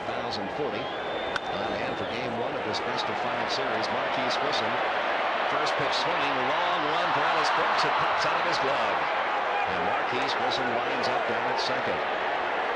It's just another of the disadvantages the pitcher works with in his park. 4:15 to center. The ball gets out there quickly. You have to play deep. You play deep, the ball falls in front. That'll be scored a double for Marquise Grissom, who homered back in the 3rd inning. It's the 8th hit. That phenomenon was even worse at Mile High Stadium because it was 360 down the line and right and about 450 in center, and the outfielders played even deeper and even more balls fell in front of them. So Atlanta gets their leadoff man in scoring position, and now Vinny Castilla comes over to have a word with Steve Reed. Got a chat with Don Sutton between innings. Another guy like Maddux and like Catfish Hunter, who did not have the overpowering fastball and yet was a Hall of Fame type right-handed pitcher. And he said that Maddux is not getting the air resistance, not getting the movement. The pitches are high a little bit. They're not dipping down. Lemke gets the bunt down. They got a play at third. And they get Marquise Grissom. Mark Lemke got the bunt down the third base line, but not close enough to the line. So that pitcher Steve Reed was able to come over and make the play. And a big play for the Rockies. Runner at first now with 1 out. Very nice play. You have to be decisive when you make this play. You can't see the runner. You just have to know that you can get it. And with Grissom, you have to be very decisive, because if you hesitate at all, he's safe. And Reed did not hesitate and got his man at third. Don Baylor on his way out to the mound again. And with Chipper Jones and then all the lefties coming up in the Atlanta batting order, Steve Reed stays through. Don Baylor is going to go to one of his left-handers, Bruce Ruffin.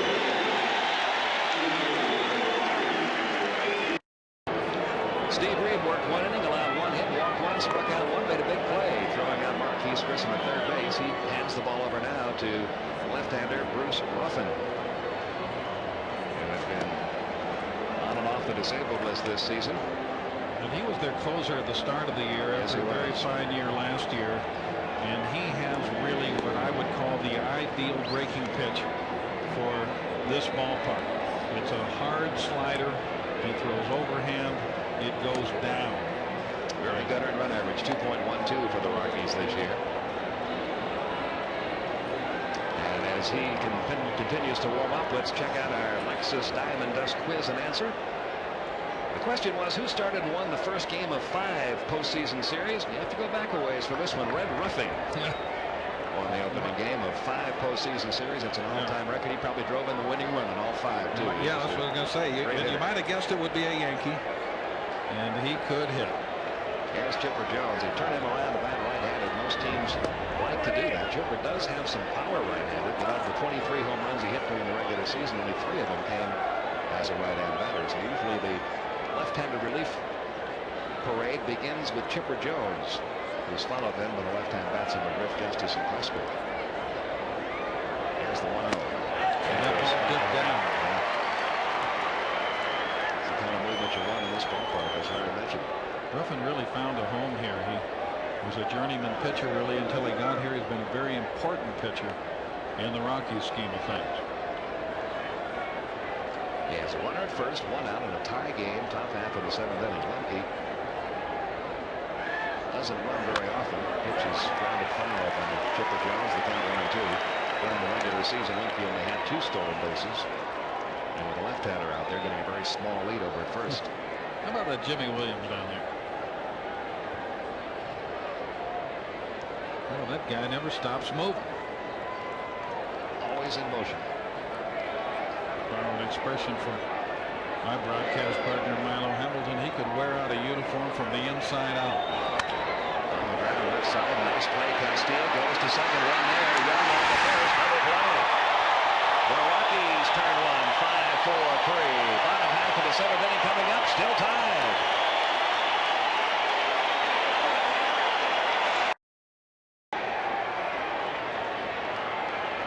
Tied at 3, bottom half of the 7th. Benny Castillo leading off. Takes the first one all the way. Ball 1. He is into a double play at Hubbard. And here's the MCI proof positive replay of the night. He can also pick it at third. He really can, and he was playing way off the line, which made that play. This one grounded foul down the third base side. 1 ball on strike. His home run came back in the 4th inning. It was a 2-run shot that gave the Rockies a 3-1 lead. Atlanta came back and tied it up in the 6th, and we are still knotted at 3. There in the bottom of the 7th. Greg Maddux still out there for Atlanta. In the air, left center field. That's where Prescott had him blow, but this ball gets back by Prescott off the wall. Castillo has for second. He's in with a leadoff double. Yet another hanging breaking pitch. Maddux just isn't getting the kind of air resistance he's used to. And his pitches do not have that bite. There's another look.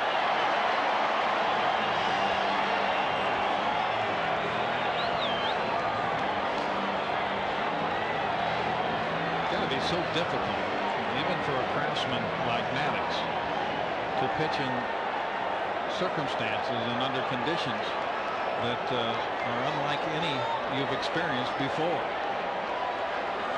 We are going to get a pinch runner down at second base now. Trinidad Hubbard in to run for Castillo. He should get a great hand. He's played some good third base. He has homered. He has doubled. Meanwhile, there's more activity in our division series opening night. Here's Hannah Storm to tell you about it.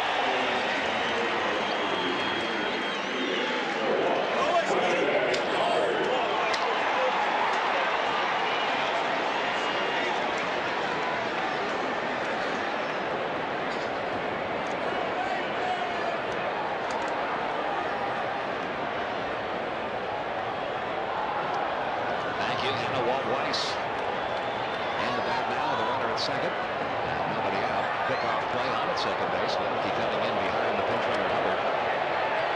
Pete, I think Castillo's hand must be bothering him. where he got hit. He's not that slow to be pinch running for him at this stage of the ball game.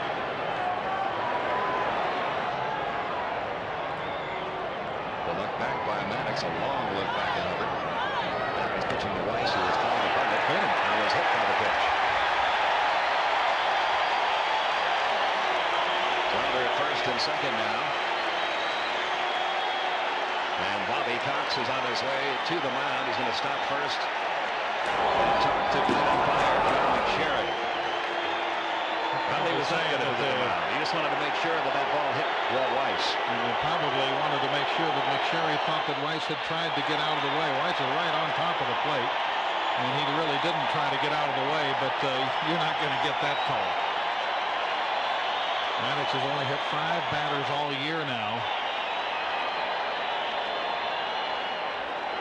And McSherry making some notations here. You've got John Vanderwall to pinch hit, and now it looks like they'll have changed. And Vanderwall was never announced into the game, so it'll be Jason Bates who will be the pinch hitter. So they're always playing for more runs here. I don't think that Don Baylor would really like to take Bruce Ruffin out yet, but he wants more runs.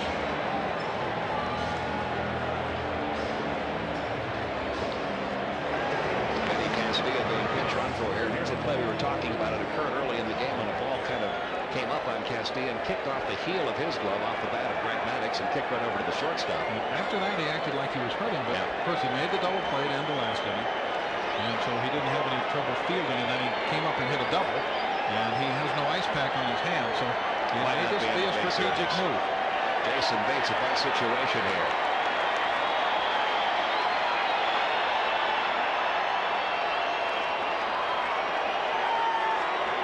A 267 hitter during the regular season, had 8 home runs.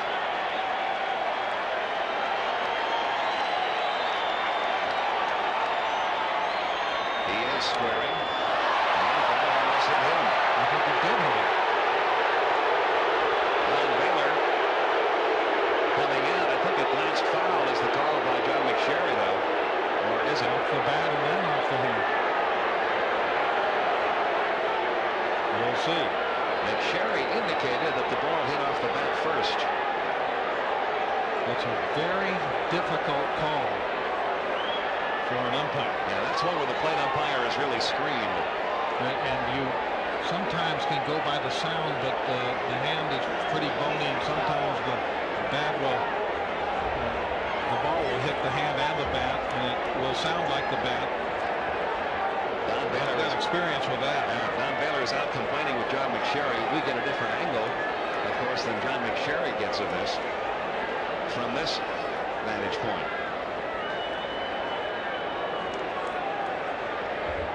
Foul ball or hit batter. Oh, I'll tell you what. On that replay, it looked like he was hit, and the ball never did hit the bat. And as you mentioned, Larry, this is a very rough. Now that one, it looked a little different. It's hard to tell. One way. Did you hear it? Yeah, it sounded like a bat. It sounded like the bat there. It looked one way on one replay, one way on the other, and as you mentioned, a very tough call for a plate umpire. I've been hit a couple of times trying to bunt, and where it has been called a foul ball. Jason Bates still hurting down there. Bobby Cox uses this opportunity to go out and talk to Greg Maddux. But they called that a foul ball. And the count will be 0-1 on Jason Bates. The runners are still at first and second, but nobody out. You could see how he was gripping the bat between his thumb and forefinger with the rest of his hand down below, and that ball actually could have hit a little bat and mostly hand. But there's just really no way of knowing. But we know this, it's got a lot of hand. Oh, that's for sure. It might have gotten a little bad, but it definitely got a lot of hand. Here's another look. Now see, from that angle, it looks like it didn't get much back. Mostly hand. It looked like it hit cleanly off his hand. Now the sound.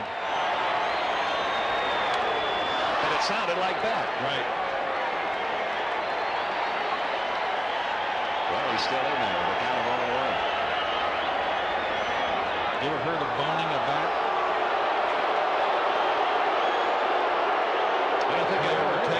big cow bone and rub it on a bat to harden the bat. Now, the bone is harder than the wood. So the could sound alike is what you're saying. Exactly. There's the 0-1. He gets the bunt down the third base side. Chipper Jones with one throw on the first. Lemke is there. The runners advance to second and third. And the Rockies have two men in scoring position with one man out. And Jason Bates is a hero. And he should be. Coming up from an injury like that and getting the bunt down.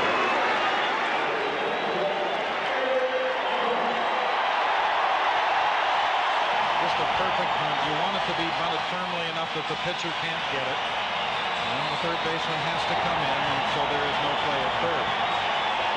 And if you remember back to the bunt Mark Lemke made in the top half of the seventh inning, he got it a little bit too close to the mound.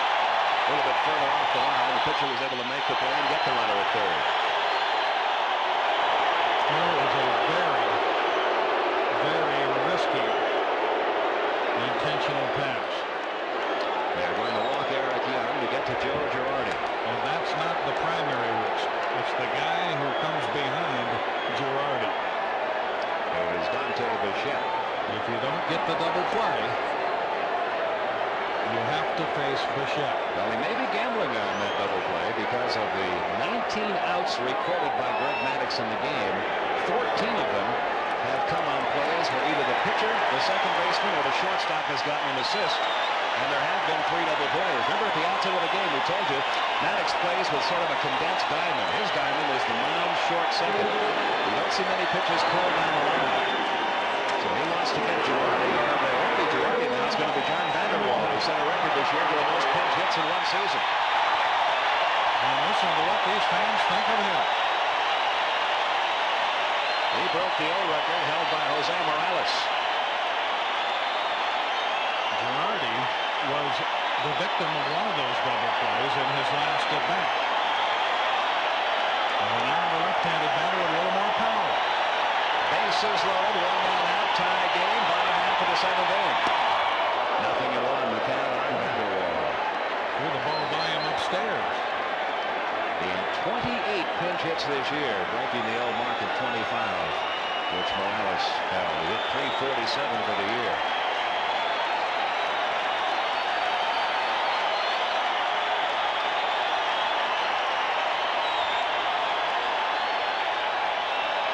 Here's the 0-1.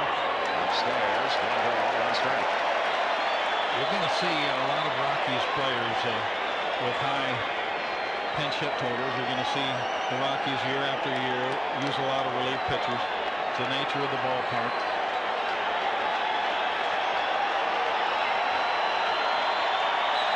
You're always trying to come from behind here. In fact, the team that has won here this year has been behind in the ballgame at some juncture over half the time. Another difference in these two teams. The Rockies had to go to their bullpen more often than any other team in the National League this year. The Braves went to the bullpen the fewest times. Back to Maddux. Pitcher to home to first. He gets the 4th double play of the night and is out of a bases loaded 1-out situation. We go to the 8th inning. Still tied 3-3.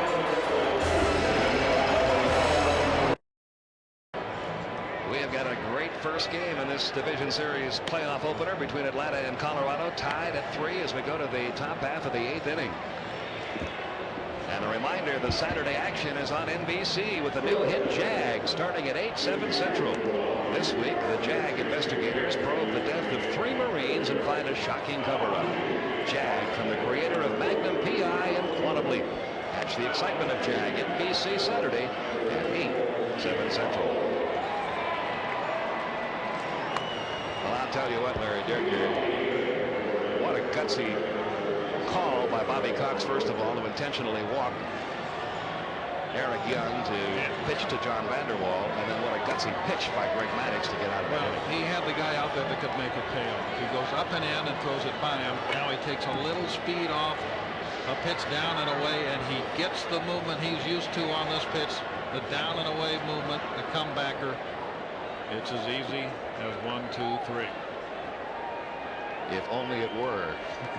It is if you're Greg Maddux. We go to the 8th inning. And Fred McGriff is going to lead off for Atlanta. They have a new pitcher, Mike Munoz, out there. Looked like Maddux was going up the tunnel, and the Braves have activity in their bullpen. It did. Jayhawk Owens, the new catcher. Jason Bates stays in the game in third for the Rockies. Ball 1-1 away. There's Jayhawk Owens, who took over for Girardi, was pinch hit for. And Bates, who got that bunt down. Bates stays in the 9th spot in the order. Owens enters in the 7th spot, and the pitcher Munoz is in the number 2 spot in the order. Foul strike to McGriff. McGriff is 1 for 3. Another update coming your way on this division series opening night. Here's Hannah Storm again.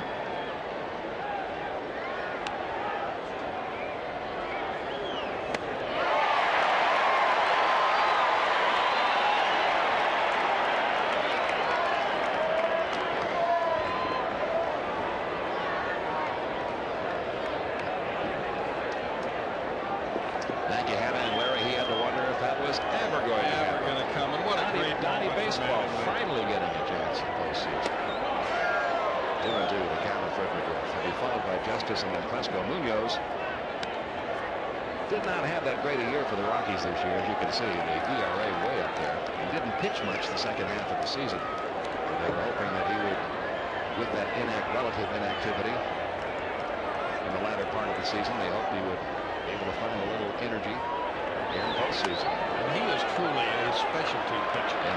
He will not face many right-handed batters. Ruffin, on the other hand, is the kind of pitcher that can pitch a couple innings for you facing left-handers and right-handers. The situation dictated pinch hitting for Ruffin, though, even though he only faced one hitter. He got Chipper Jones to hit into that double play.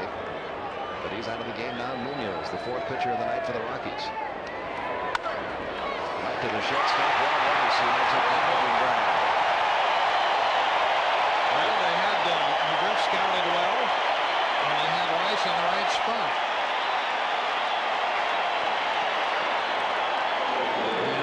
And that makes the hanging breaking ball look like a good pitch. Did you see the body English Munoz applied as that ball sailed past him? Is that why you bring the left-hander in to face the left-hander, to enfeeble him that way?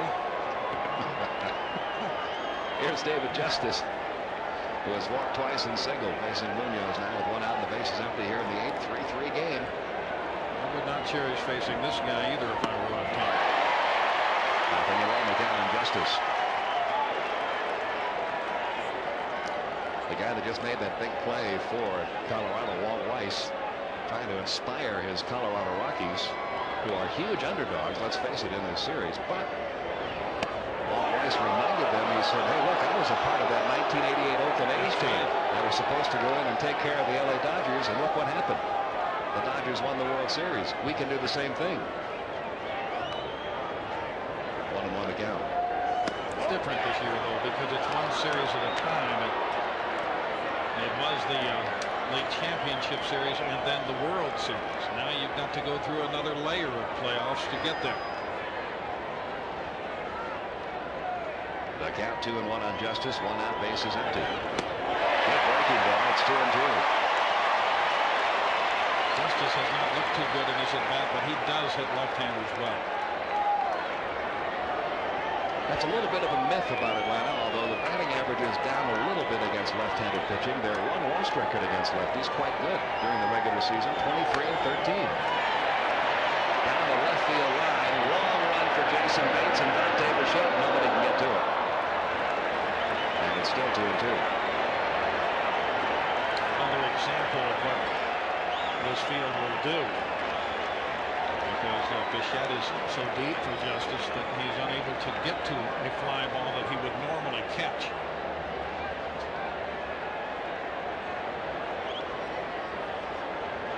It remains 2 balls, 2 strikes.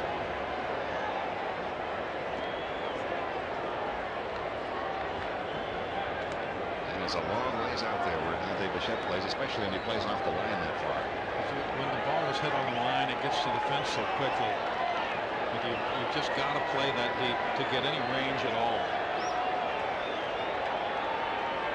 Here's the 2-2. That one fouled off again, still 2-2. And again, David Justice looking like he's trying to take advantage a little bit of the defensive set that the Rockies have given him. playing him to pull as they are. You can see how far off the line Bichette is. It's almost as if they're inviting David Justice, and maybe they are in this ballpark, to take a shot at left field. They'll settle for a base hit out there rather than him trying to pull one and maybe get one up into the seats here. They certainly felt that way about Ted Williams, didn't they? Brian Dudikin. Yes, they did. But it didn't matter to Ted. He wasn't going to let any defensive wizardry take the bat out of his hands.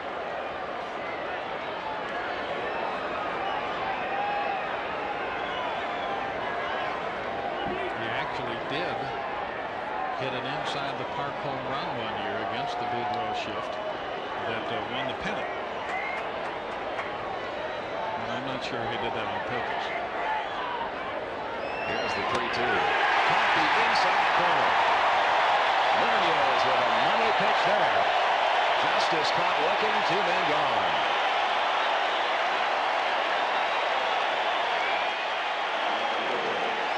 The called strike on Klesko is in about the same spot. Looks a little off the corner. Again, too close to take with 2 strikes. Justice didn't have anything to say, although I know he would tell you that pitch was inside. And now Ryan Klesko with a couple of hits tonight. Both singles. No strikes.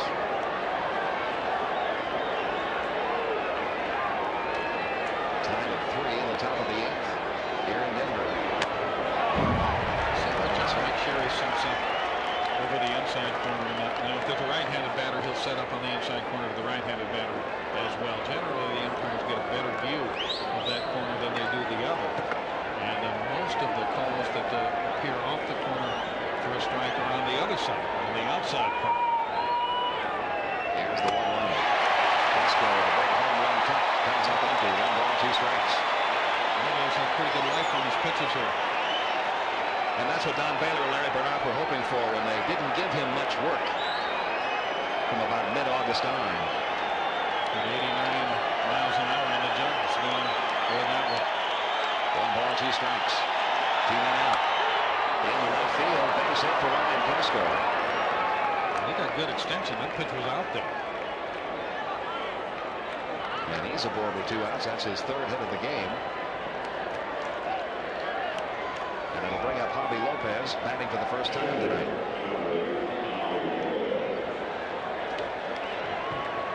Klesko being platooned for much of the first couple of months of the season, just begging for a chance to be able to get in there and play against left-handers.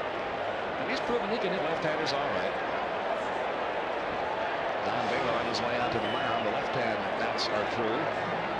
So are the left-hand pitchers for the Colorado Rockies. They will go to their 5th pitcher of the night with the score tied at 3 and 2 men out. And Ryan Klesko along with first base. Munoz from this Rockies crowd.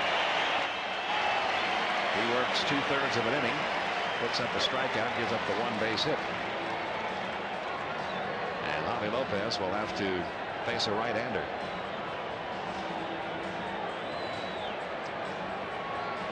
Darren Holmes coming into the game. So far, the relief pitchers for the Rockies have been excellent. Braves have not scored any runs against the relief staff. But sometimes if you bring enough relief pitchers in, eventually you will find one that doesn't have it. And that certainly happened to the Dodgers on this date in 1951. It was the date that Ralph Branca came in and Bobby Thompson hit the shot heard around the world. Darren Holmes, the new pitcher. Another of the active relievers on this Colorado team, appeared in 68 games during the regular season, had a 6-1 record, part of that very successful quartet out there of Leskanic, Holmes, Reed, and Ruffin, who won 17 and saved 38 for this Colorado team. Another guy that has stuff well suited to this environment. He throws very hard, and his breaking ball is fast and it moves down. And that's a good point you make, because that's exactly what Bob Gebhardt, as general manager, has tried to do here. Go out and find players who have the kind of stuff suited for this ballpark. Tomorrow night at 8 Eastern, 5 Pacific, postseason baseball continues with Game 2 of the division series. We'll be back here in Denver with the Rockies hosting the Braves. Some of you will see one of the other playoff games, Boston and Cleveland, Cincinnati and Los Angeles, or Seattle and New York. Check your local listings. Regional coverage of Game 2 begins tomorrow night at 8 Eastern, 5 Pacific. And we will have Tom Glavine going against Lance Painter in Game 2 here in Denver.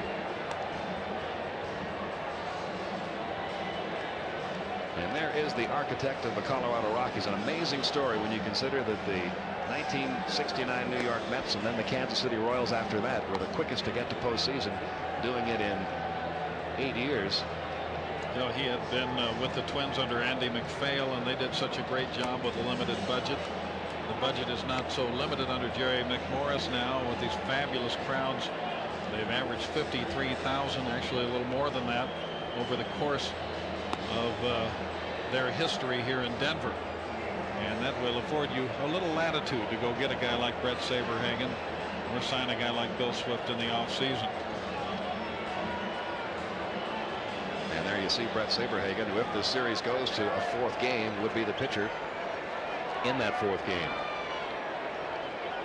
And speaking of owners who aren't afraid to sign a check, aren't afraid of anything. Ted Turner on hand tonight. As Javi Lopez steps in to face Darren Holmes. Lopez 315 during the regular season, 14 homers, 51 RBIs. A runner at first, 2 men out. Holmes on the pitch for the Rockies. High fastball, 0-1. Were you in Atlanta or in Pittsburgh, I guess it was, when Ted Turner managed the team? Oh, yes. Right down in the dugout. I said, okay, guys, we're going to snap this losing streak. Didn't happen that night, but it happened the next night. Here's the 0-1. Back up the middle and through into center field for a base hit. Klesko rounding second, heads for third. And Atlanta now with runners at first and third with 2 men out.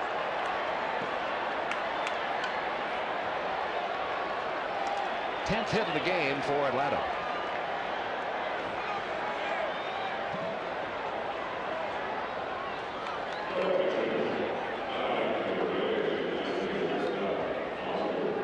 And now we're going to get a pinch hitter for Jeff Blauser, Dwight Smith. Smith has been in a little slump too, hasn't he? Toward the end of the season, he was not swinging the bat quite as well. Wound up the season hitting .252. Had one of the biggest hits for Atlanta, a pinch hit grand slam against the Florida Marlins in a scoreless game in the 9th inning.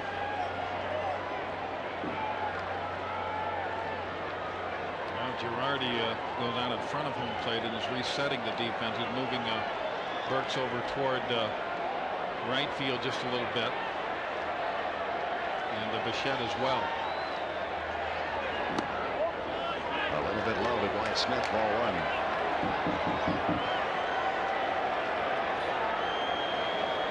As a pinch hitter this year, Smith hit .232. He had 2 pinch hit home runs. He had 18 pinch hit RBIs. And very good, Larry. Unlike a lot of pinch hit specialists who come in and the first pitch they see that looks good, they're out there hacking. Dwight Smith, a little different approach. He likes to work the count. A lot of his pinch hit appearances, he'll work the count to 3-1, 3-2. Here's the 2-0 pitch. A lot of times you get a better pitch that way. Holmes trying to get that ball down, and he's too far down. He'd been hanging the ball up a little bit, and that's what Lopez took advantage of. So he's trying to make an adjustment, and he's adjusted too far. And Smith is not biting. And now a 3-0 pitch on the way to Dwight Smith. He got the green light, base hit into right center field. Ryan Klesko scores. Heading for third, Javi Lopez. And the Atlanta Braves have reclaimed the lead. It's 4-3 as Dwight Smith delivers a run-scoring pinch hit single. Well, that's why you like to have those veterans on your bench.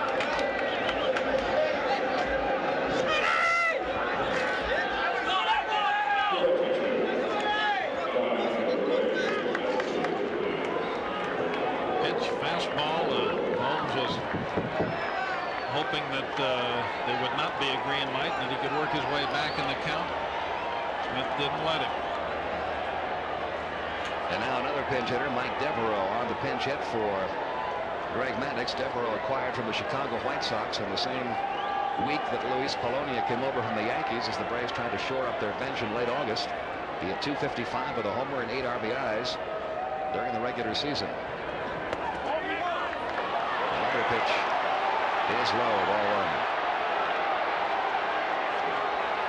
1. Devereaux as a pinch hitter, 1 for 7.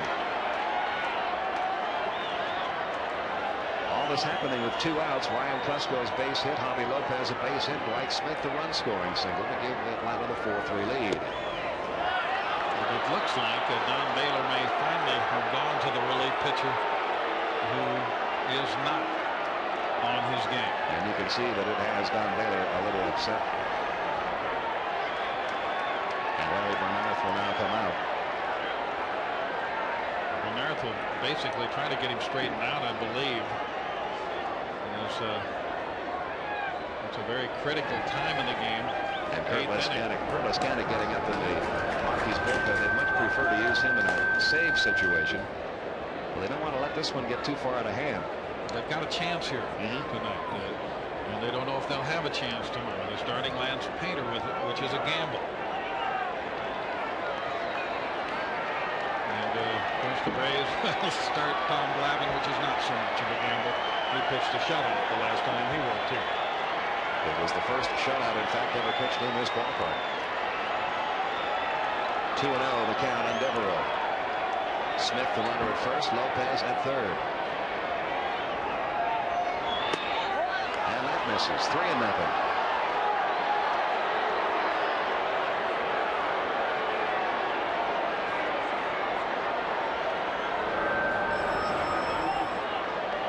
Control during the regular season quite good. He only had 28 walks compared to 61 strikeouts. And like Dwight Smith, Devereaux got the green light, fouled off the 3-0. He doesn't seem to have the velocity, Pete, that we've seen from him in the past. When he is really throwing hard, the hitters will chase that breaking ball when it's ankle high. Well, they seem to be able to identify it here tonight, and they're just not going for it. You see the runners, Lopez at third, Smith at first. And here's the 3-1 delivery to Devereaux. Got the fastball by him, and the count full now, 3-2.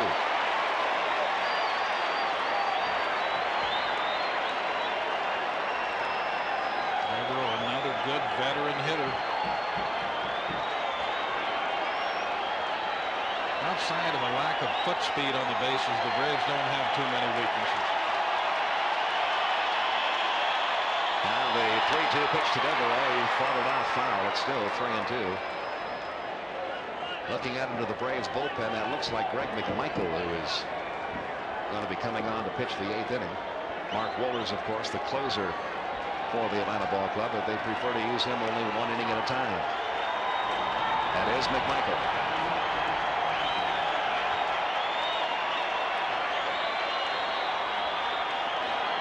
First goes, 3-2 is fouled off again. Still 3-2 on Devereaux.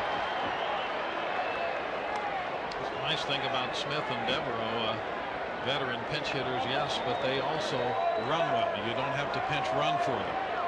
Although they may not have the speed to steal bases in the starting lineup, they do have some speed on the team. Devereaux, one of the 9 Atlanta Braves who, despite his long major league career, has never been to postseason until tonight. The 3-2 pitch hit high in the air out to center field. Ellis Burks camping under it out there, and he's got it. So Holmes able to get the final out, but a run-scoring pinch hit single by Dwight Smith has given the Atlanta Braves a 1-run lead. We go to the bottom half of the 8th inning. Atlanta on top 4-3. And the Braves make several changes. Mike Devereaux stays in the game to play left field. The Braves insert Rafael Belliard into the lineup, playing shortstop, and the new pitcher is right-hander Greg McMichael. Made 67 appearances during the regular seasons, 7-2 with a couple of saves, and a 2.79 earned run average. And his assignment a pretty tough one. He has got the heart of the Colorado order here. Dante Bichette, Larry Walker, and Andres Galarraga. Bichette is 1 for 3, a single in the 6th inning. First pitch swinging, pops it up. Shallow right field. Lemke drifting back. Justice coming on. Miscommunication. Lemke thought Justice was going to take it. Justice thought Lemke was going to take it. And the ball drops foul. Well, you hate to give a good hitter a second chance, and the Braves have just done that.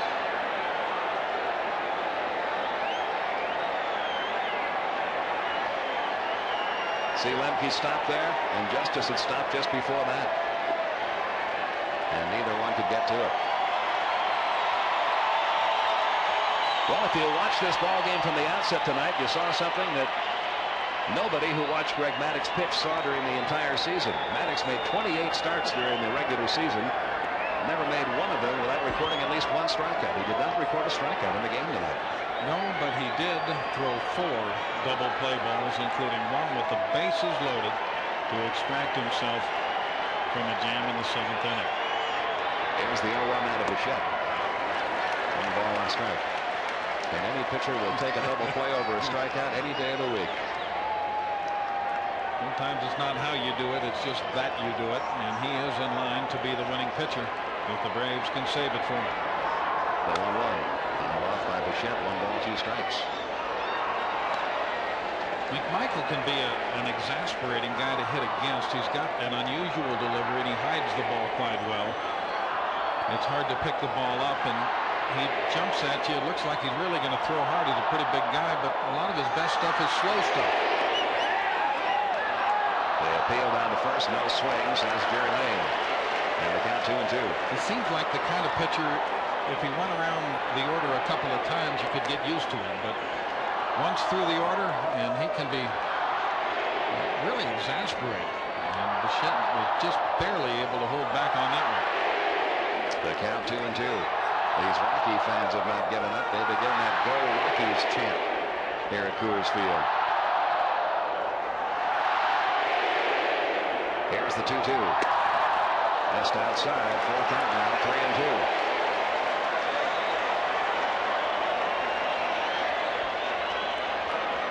With Bichette, you're either going to have to try to hit a corner with your fastball or throw something other than a fastball here. You can't afford to challenge it. Here's the 3-2 pitch on the way. And he missed outside. Ball 4. A leadoff walk puts Dante Bichette aboard with nobody out for Larry Walker. That was some great discipline. Bichette only walked 22 times all year long. You figure he's going to swing. But he knew in that circumstance that getting on base is more important than getting a swing and perhaps making it out. Alejandro Pena up now in the Atlanta bullpen. Walker tonight is grounded out to second, walked, and into a 4-6-3 double play. He has turned around many a game for the Rockies this year. 36 homers, 101 RBIs during the regular season. Into right field, base hit for Walker. Now to second, Dante Bichette. The ball bobbled by Justice. That'll get Bichette over to third. And the Rockies have runners at the corners with nobody out.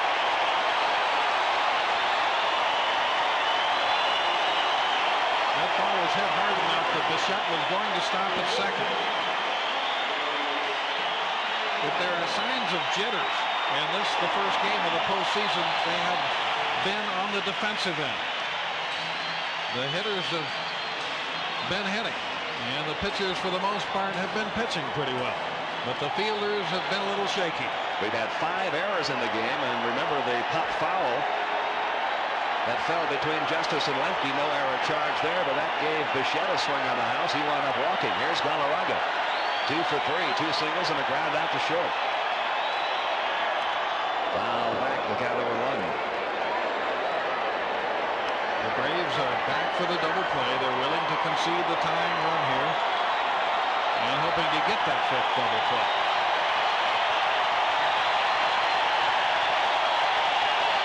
Look at these Rockies fans. Everybody standing.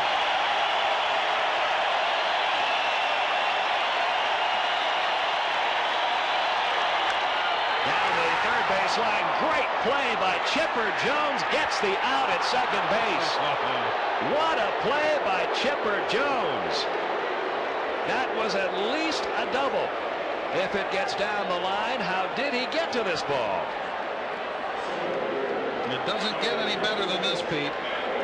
Everything on the line on the backhand side. A ball that was hooking, had a lot of spin, and he flagged it. Holding at third, Dante Bichette. Runners first and third with one out.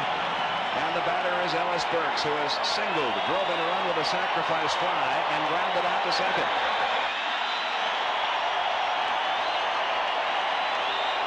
Here comes Bobby Cox. McMichael hasn't exactly been fooling anybody. And we may get Alejandro Pena into the game.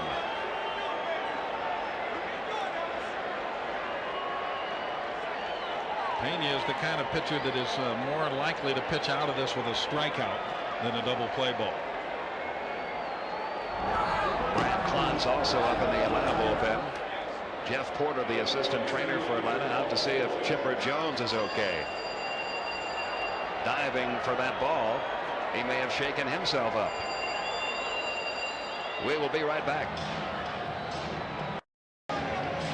The new pitcher, Alejandro Pena. Chipper Jones trying to do a little running here to prove to Bobby Cox that he's all right to stay in this game.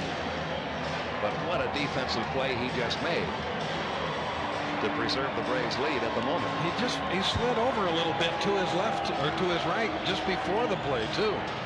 Did you notice that? Just as the pitch was being made, he was moving. He slid just about a half a step to his right. I think it's his knee that hit down hard on the ground. But he will stay in there as Alejandro Pena takes over. Pena acquired from the Florida Marlins by the Braves just before the roster deadline of September 1st. And he recorded 18 strikeouts in 13 innings with Atlanta and 39 strikeouts in 31 innings on the season. And this, Larry, is quite a remarkable story. Alejandro Pena missed nearly 2 years with a bad elbow. He's back pitching, obviously, but at age 36, a lot of times if you're a power pitcher and you miss a couple of years with an injury, when you come back, you have to learn to pitch differently. Pena is back to pitching the way he was when he was 26 years old. The only difference that I've noticed in him is that he had major surgery when he was with the Dodgers as well, right after winning an ERA title, way back when he was a starting pitcher. And he had a great slider. After that first surgery, he went mostly fastball. He didn't throw as many sliders. But after the second one, he's come back just the way he was after the first.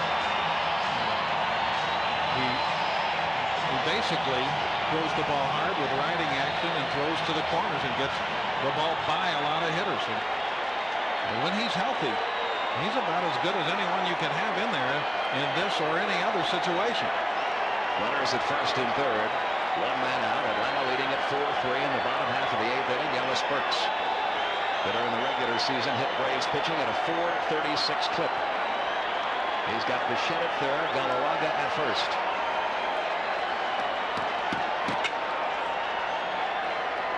Pena delivers. Fly ball, left center field, headed toward the gap, and in the gap, all the way to the wall. In to score, Dante Bichette. Galarraga holding at third. Ellis Burks with a run-scoring double to tie the game at 4. His second RBI of the night.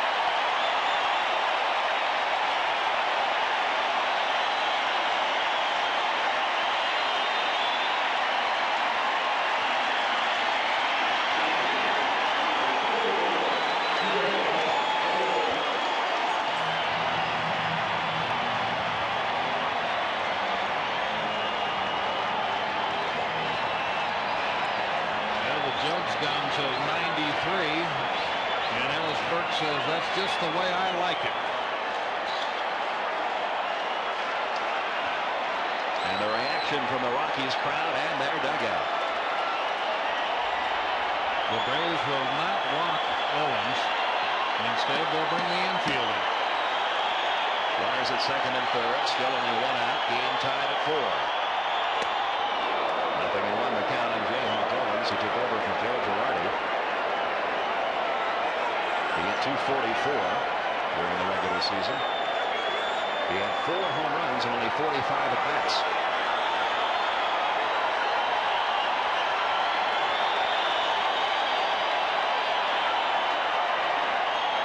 There's the 0-1. Outside. That slider now. He's on a couple of them, Owens, a couple of good ones.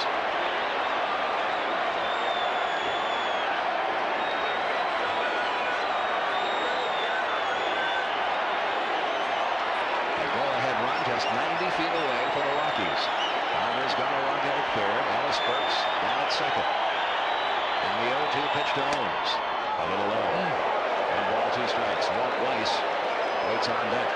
There's only one of that call. And you say, well, how could you take that pitch? Simple. You couldn't hit it. Well, you can see just by the looks we've had in the both dugouts tonight how very much both of these teams want this first game. In a 5-game series, this can be the key game of the whole series.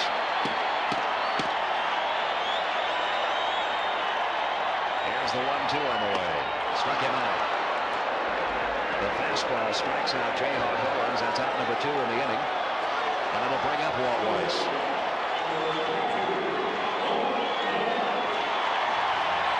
That high velocity fastball to the corner. Walt Weiss tonight 0 for 2. Bounced to the pitcher. Fly to center. Was hit by a pitch.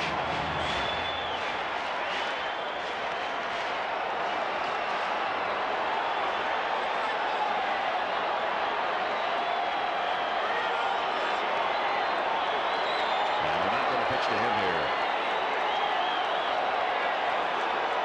Showing quite a bit of respect for a light-hitting shortstop. They've got Jason Bates on deck. That's the man they're going to pitch to in this situation. Because they know he has a sore hand.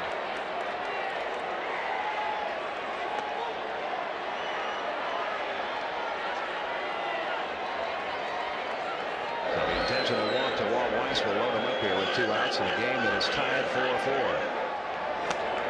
This has been some battle. You'd never know by the way this game has gone that the Atlanta Braves are the old seasoned veterans of postseason play in the 90s, and the Colorado Rockies were the new kids on the block. These two teams have matched up mano a mano tonight. And now Jason Bates. He had that sacrifice bunt after a controversy whether or not the ball hit his bat or his hand on the pitch before. Leon Mazzoni on his way to the mound. The left-hander is Pedro Borbon. The right-hander Brad Clontz in the Atlanta bullpen.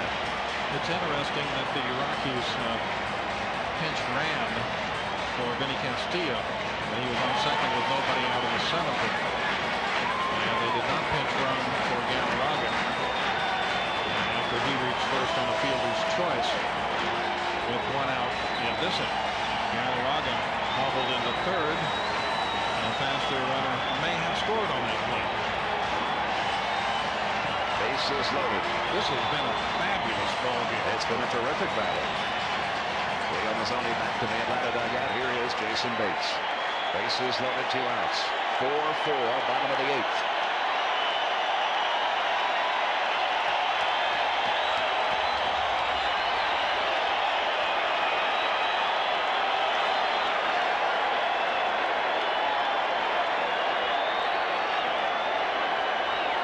Delivers and caught the outside corner for a called strike on 1. Bates did not like the call.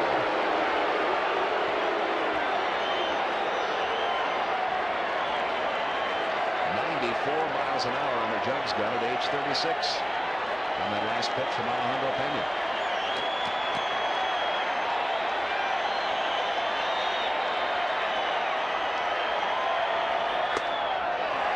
High and away, 1 ball and 1 strike. You really got a whip. A lot of guys have a shorter arm delivery. Sometimes that will lead to good control. But this guy's got good control with a long-armed whip delivery, and he gets a little bit more zip on the ball doing it. He is ready now for a 1-1 pitch to Bates. Here it comes. Got the fastball by him. The count 1-2. That character you see in the background there is perhaps the most appropriately named mascot in all of baseball here at Coors Field. Dinger. Dinger.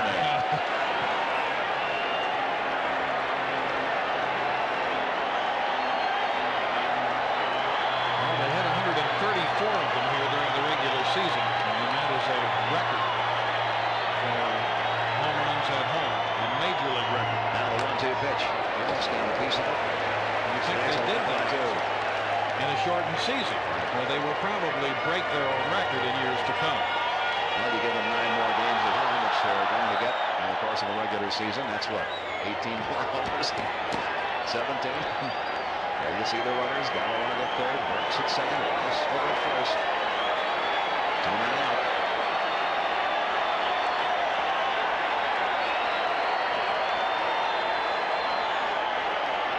And the 1-2 pitch is high and outside. 2-2. Well, he wants to get him here. He does not want to get to a full count. Give all those runners a head start.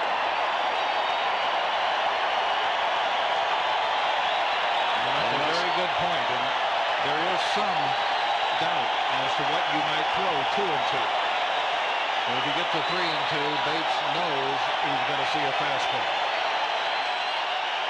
And once again, a sellout crowd on their feet here at Coors Field.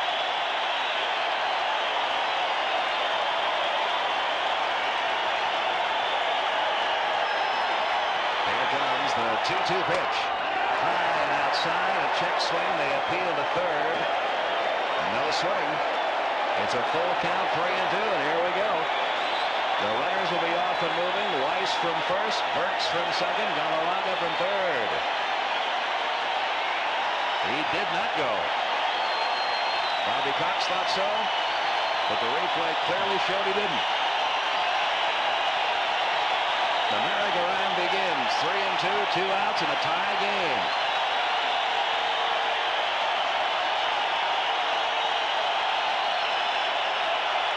The 3-2 on the way. Fly ball hit out to shallow right center field. Marquise Grissom with the call and the catch. And Pena is out of it, leaving the bases loaded, but the Rockies have tied it. And we go to the ninth.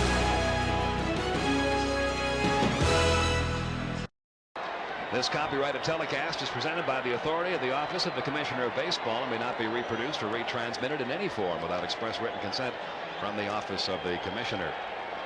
Mike Kingery has taken over in center. The new pitcher, Curtis Leskanik. In a 4-4 game, top of the ninth inning, Marquise Grissom takes high, ball one. Grissom tonight is 2 out of 4. There's Kingery. He'll bat in the number 2 spot in the order. And the pitcher, Curtis Leskanik, will be batting 6th. Leskanik really came on second half of the year as a closer for Ron Baylor's Rockies. Look at all the games he pitched in. 78 games, 98 innings. That's a lot of work for a relief pitcher in a 144-game season. Got him in the expansion draft. He was just another hard thrower out of LSU and a little bit wild. Up high, 2-1 count. Grissom. Home run in the third for Marquise tonight. A double in the 7th.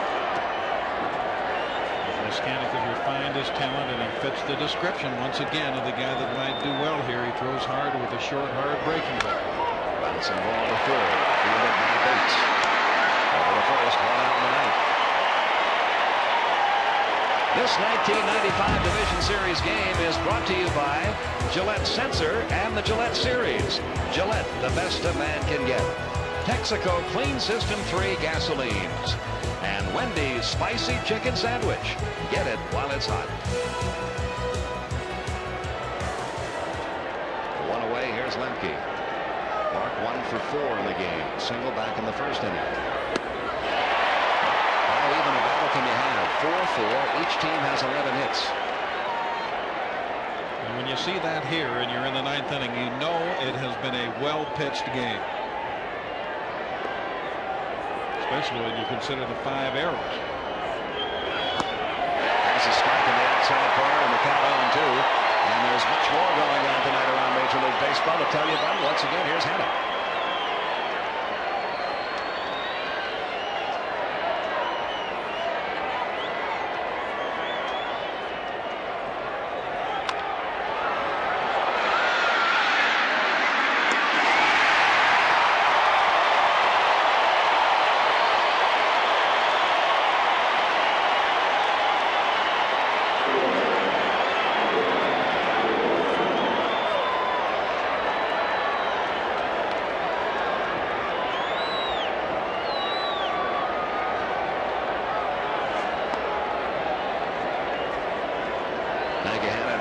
Do you see that where guys stepping up in postseason?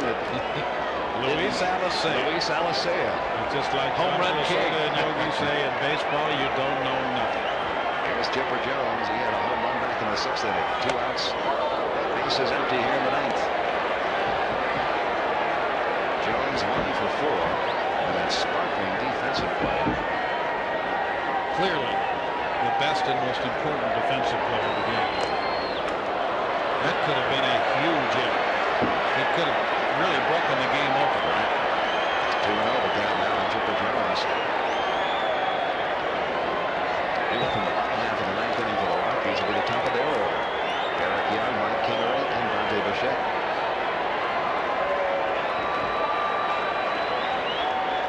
Here's the 2-0 pitch to Jones. High fly ball out to right center field. How much carry on this one? Back to the wall goes Kingery. Chipper Jones has connected for his second home run of the night. And the rookie from Jacksonville, Florida, has just given the Braves a 5-4 lead. 2-home run night for Chipper Jones.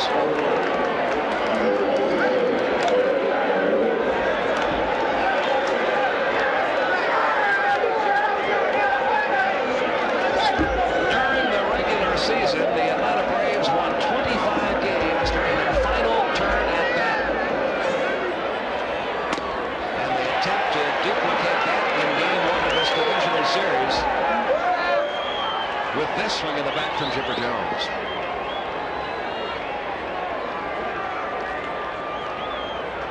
5-4 Atlanta, 2 men out. 1-1 to count to McGriff. Watch Chipper react when he sees this ball land over the fence. Remember, he had 3 game-winning home runs for Atlanta during the course of the regular season. Just a rookie. Carry that over in the postseason. But as you pointed out early in the night, Larry, he is just a rookie, but he plays so much older. He gets big hits. He makes big plays. He seems to be a player that is destined for starting. Here comes the 2-1 pitch on the way to McGriff. That's even now, 2-2.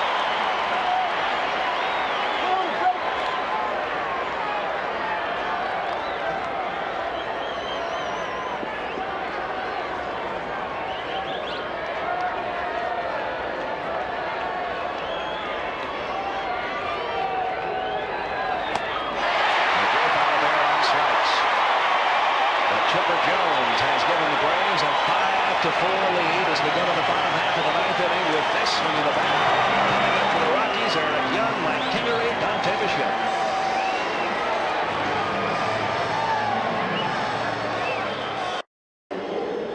Ninth inning, bottom half, 5-4 Atlanta. Chipper Jones, the hero of the moment, and there have been heroes almost every other moment. And this one tonight. 2 outs, ninth inning. Chipper Jones did this.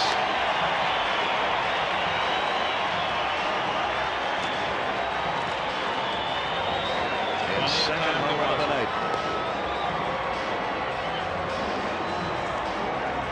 Throughout the course of the regular season, Chipper Jones did not have a game where he hit 2 home runs. He had 23 on the year, but never 2 in one game until now.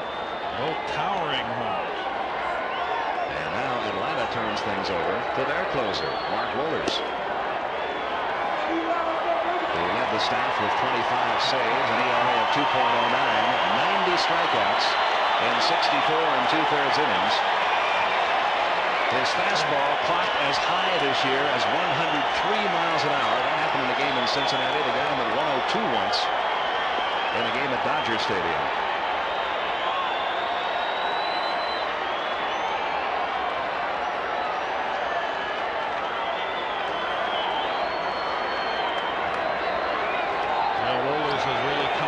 This year. Eric Young, the hitter.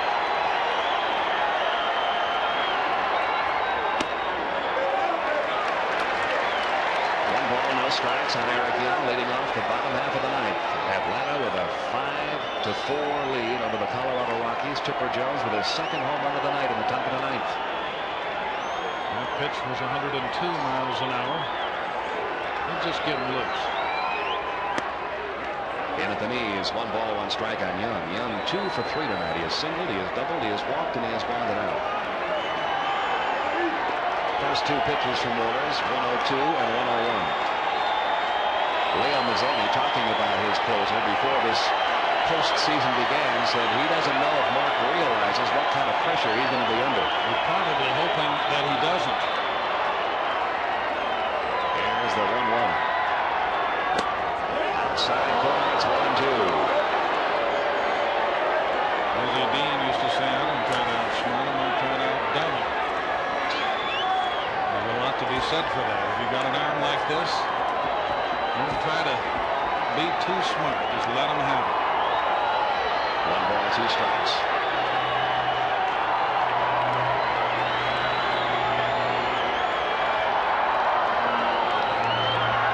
Here's the 1-2 on the way. And the breaking ball is outside, 2-2. Come up with a pretty good breaking ball too, hasn't he? Yes, he has, and he's been able to throw it for strikes. The big difference in Mark Wohlers this year compared to the Mark Wohlers who was expected to claim that closer's role in past years, and he's been unable to, is he pitches ahead in the count. He's able to throw the first pitch for a strike, and he can throw a fastball, a slider, or a forkball at times to get ahead on the way. If he's doing that, he is normally successful against the hitter. Roll around towards second. Back empty fields on the first in time. 1 out in the bottom of the 9th, and now Mike Kingery will bat for the first time. A .269 hitter during the year with 8 home runs.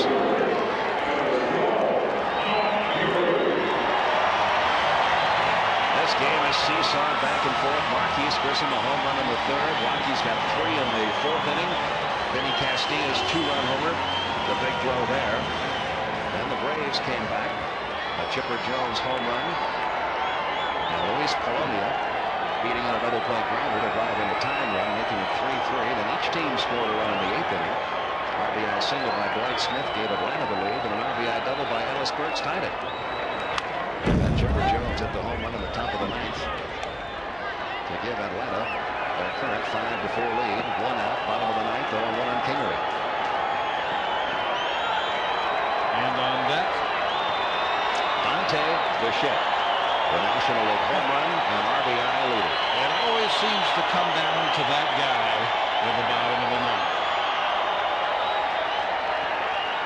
Here is the 0-1. Ground ball right side, base hit to right field. And here come the Rockies as their 12th hit of the night.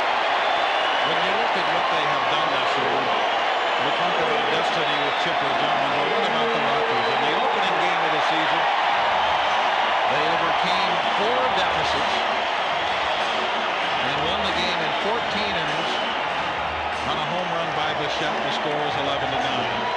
In the last game of the season, they overcame a 6-run deficit, the largest of the year, and won that game 10-9 to get him here. So this looks like nothing, down by 1. Here's Bichette. Ball unload. Bichette tonight has been held to an infield single in 3 official at-bats. He is so strong, and his swing is so short that if anybody is going to be able to get to that fastball, he'd be one of the guys you might think could do it. Kingery, the runner at first with 1 out.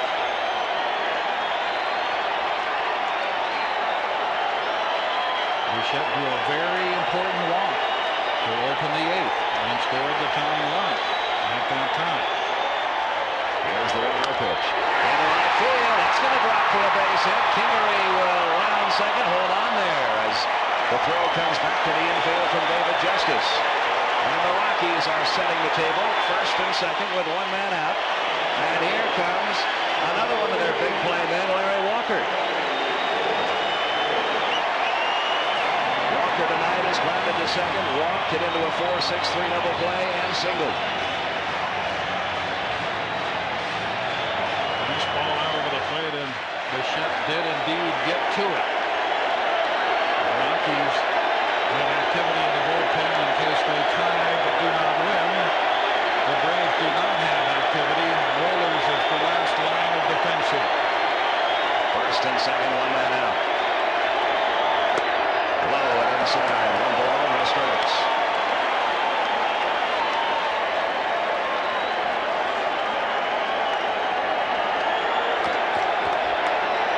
In his career against Mark Wohlers, Larry Walker is 3 for 3.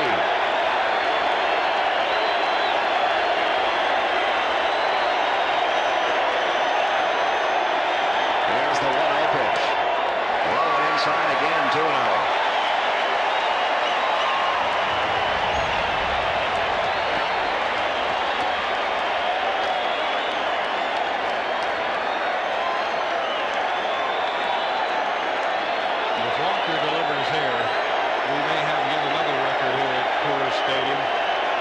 Set by the fans in decibels. No one has left. They have seen this team come back too many times before. They've almost come to expect it.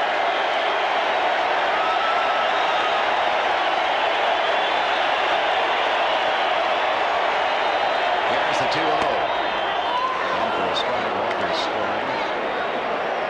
He's not up there to bunt first. You wonder if he's even up there to walk. You got Galarraga on deck, and that's not bad. If Walker gets a pitch to hit, he could do it all by himself. The runners lead. Kingery on second. Bichette off first. Here comes the 2-1 delivery. The inside again. It's 3-1.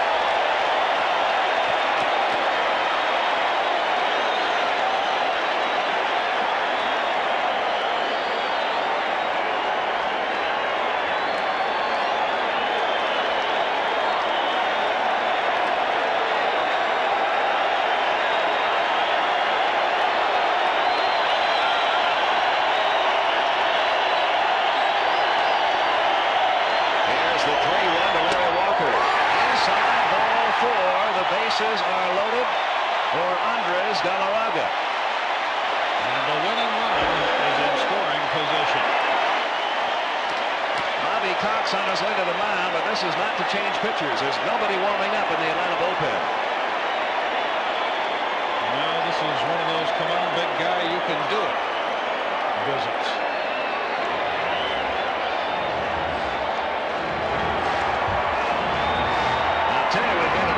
Situation here if Wohlers is able to get Galarraga. Wohlers a strikeout pitcher. Galarraga led the National League in strikeouts among hitters this year. If that occurs, Don Baylor is out of position players. And he would have to use the man who's going to be a starting pitcher tomorrow night, Lance Painter, as a pinch hitter. He's got him in the on-deck circle. He has nobody else left but pitchers. So this is a key man for Mark Wohlers to get, and a key at that for Andres Galarraga if the Colorado Rockies are going to stay alive here. Bases loaded, 1 man out. Atlanta leading it 5-4 in the bottom half of the 9th inning. The pitch to Galarraga. Swing and a miss. It's 0-1.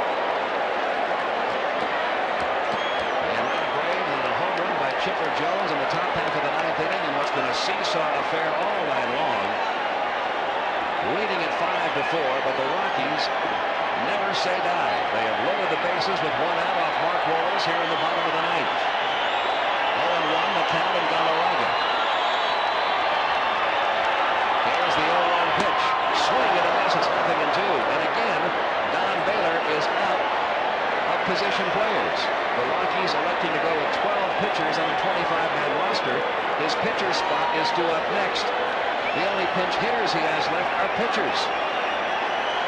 If Galarraga fails to make contact here, it's going to come down to Mark Wohlers facing tomorrow night's starting pitcher.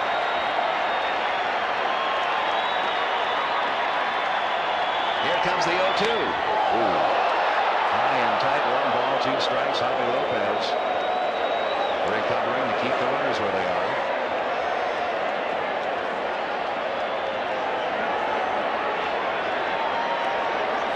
That ball coming in there so fast, normally you'd say, well, a guy should stop that, but I'm not so sure a guy should stop that pitch. Around 100 miles an hour, that's what he's been throwing. And Galarraga, who always swings hard, is desperate here to make some kind of contact. 1 ball, 2 strikes, 1 man out.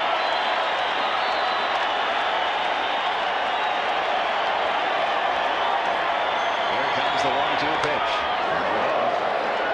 And stays alive, 1-2. And to think of the courage almost a summon by now. After being hit in the head just a few days ago against a hard-throwing right-hander who could be a little bit wild and was on that occasion, Osuna of the Dodgers. Now a guy that throws even harder and can be wild on occasion. Requesting time here. What a battle this has been. Back and forth all night long. The experienced Braves against the newcomers to town in postseason play.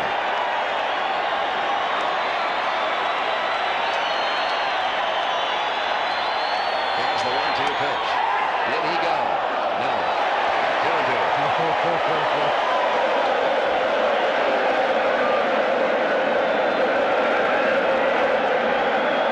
lot of times you get that call, but I think if you're an umpire, you've got to say no unless you are sure. And that is borderline. 2 balls, 2 strikes.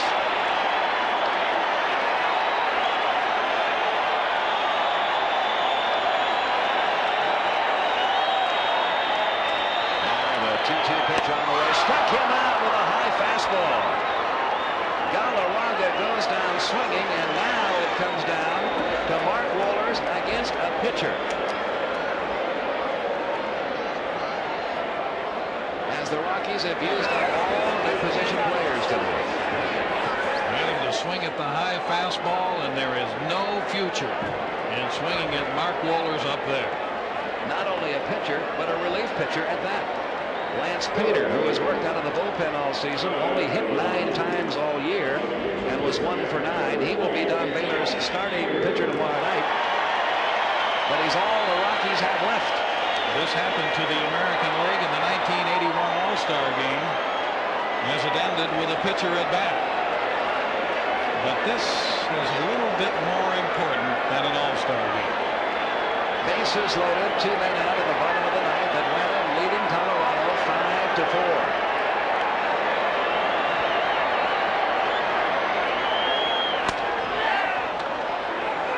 Nothing in 1 the count on Lance Pater.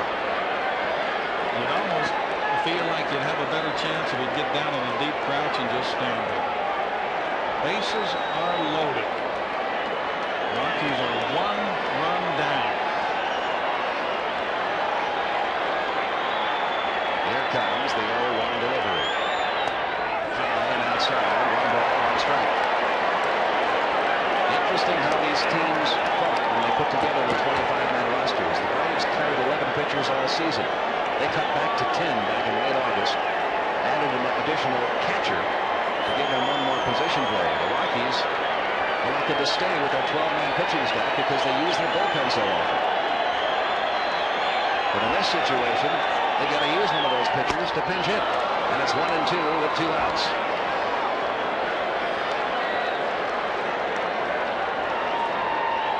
Brett McGriff over now to try to keep the adrenaline flow down for Mark Wohlers, who needs 1 more strike. There is no way that Don Baylor could have imagined it would come to this with No. the bases loaded. It's not a mistake on his part. Remember It Castilla. just worked out this way. Yeah, remember Castilla being pinch run for in the 7th when the Rockies had a chance to grab the lead. They burned a player there, Trinidad Hubbard. And now let's come down to this. 1 ball, 2 strikes on Lance Pater with the bases loaded. Swung on, missed, strike 3. And the Atlanta Braves hold on, but barely. In game 1 of this best-of-5 series, a home run by Chipper Jones in the top half of the 9th inning. His 2nd home run of his first postseason game ever, giving the Braves a 5-4 victory over the Rockies.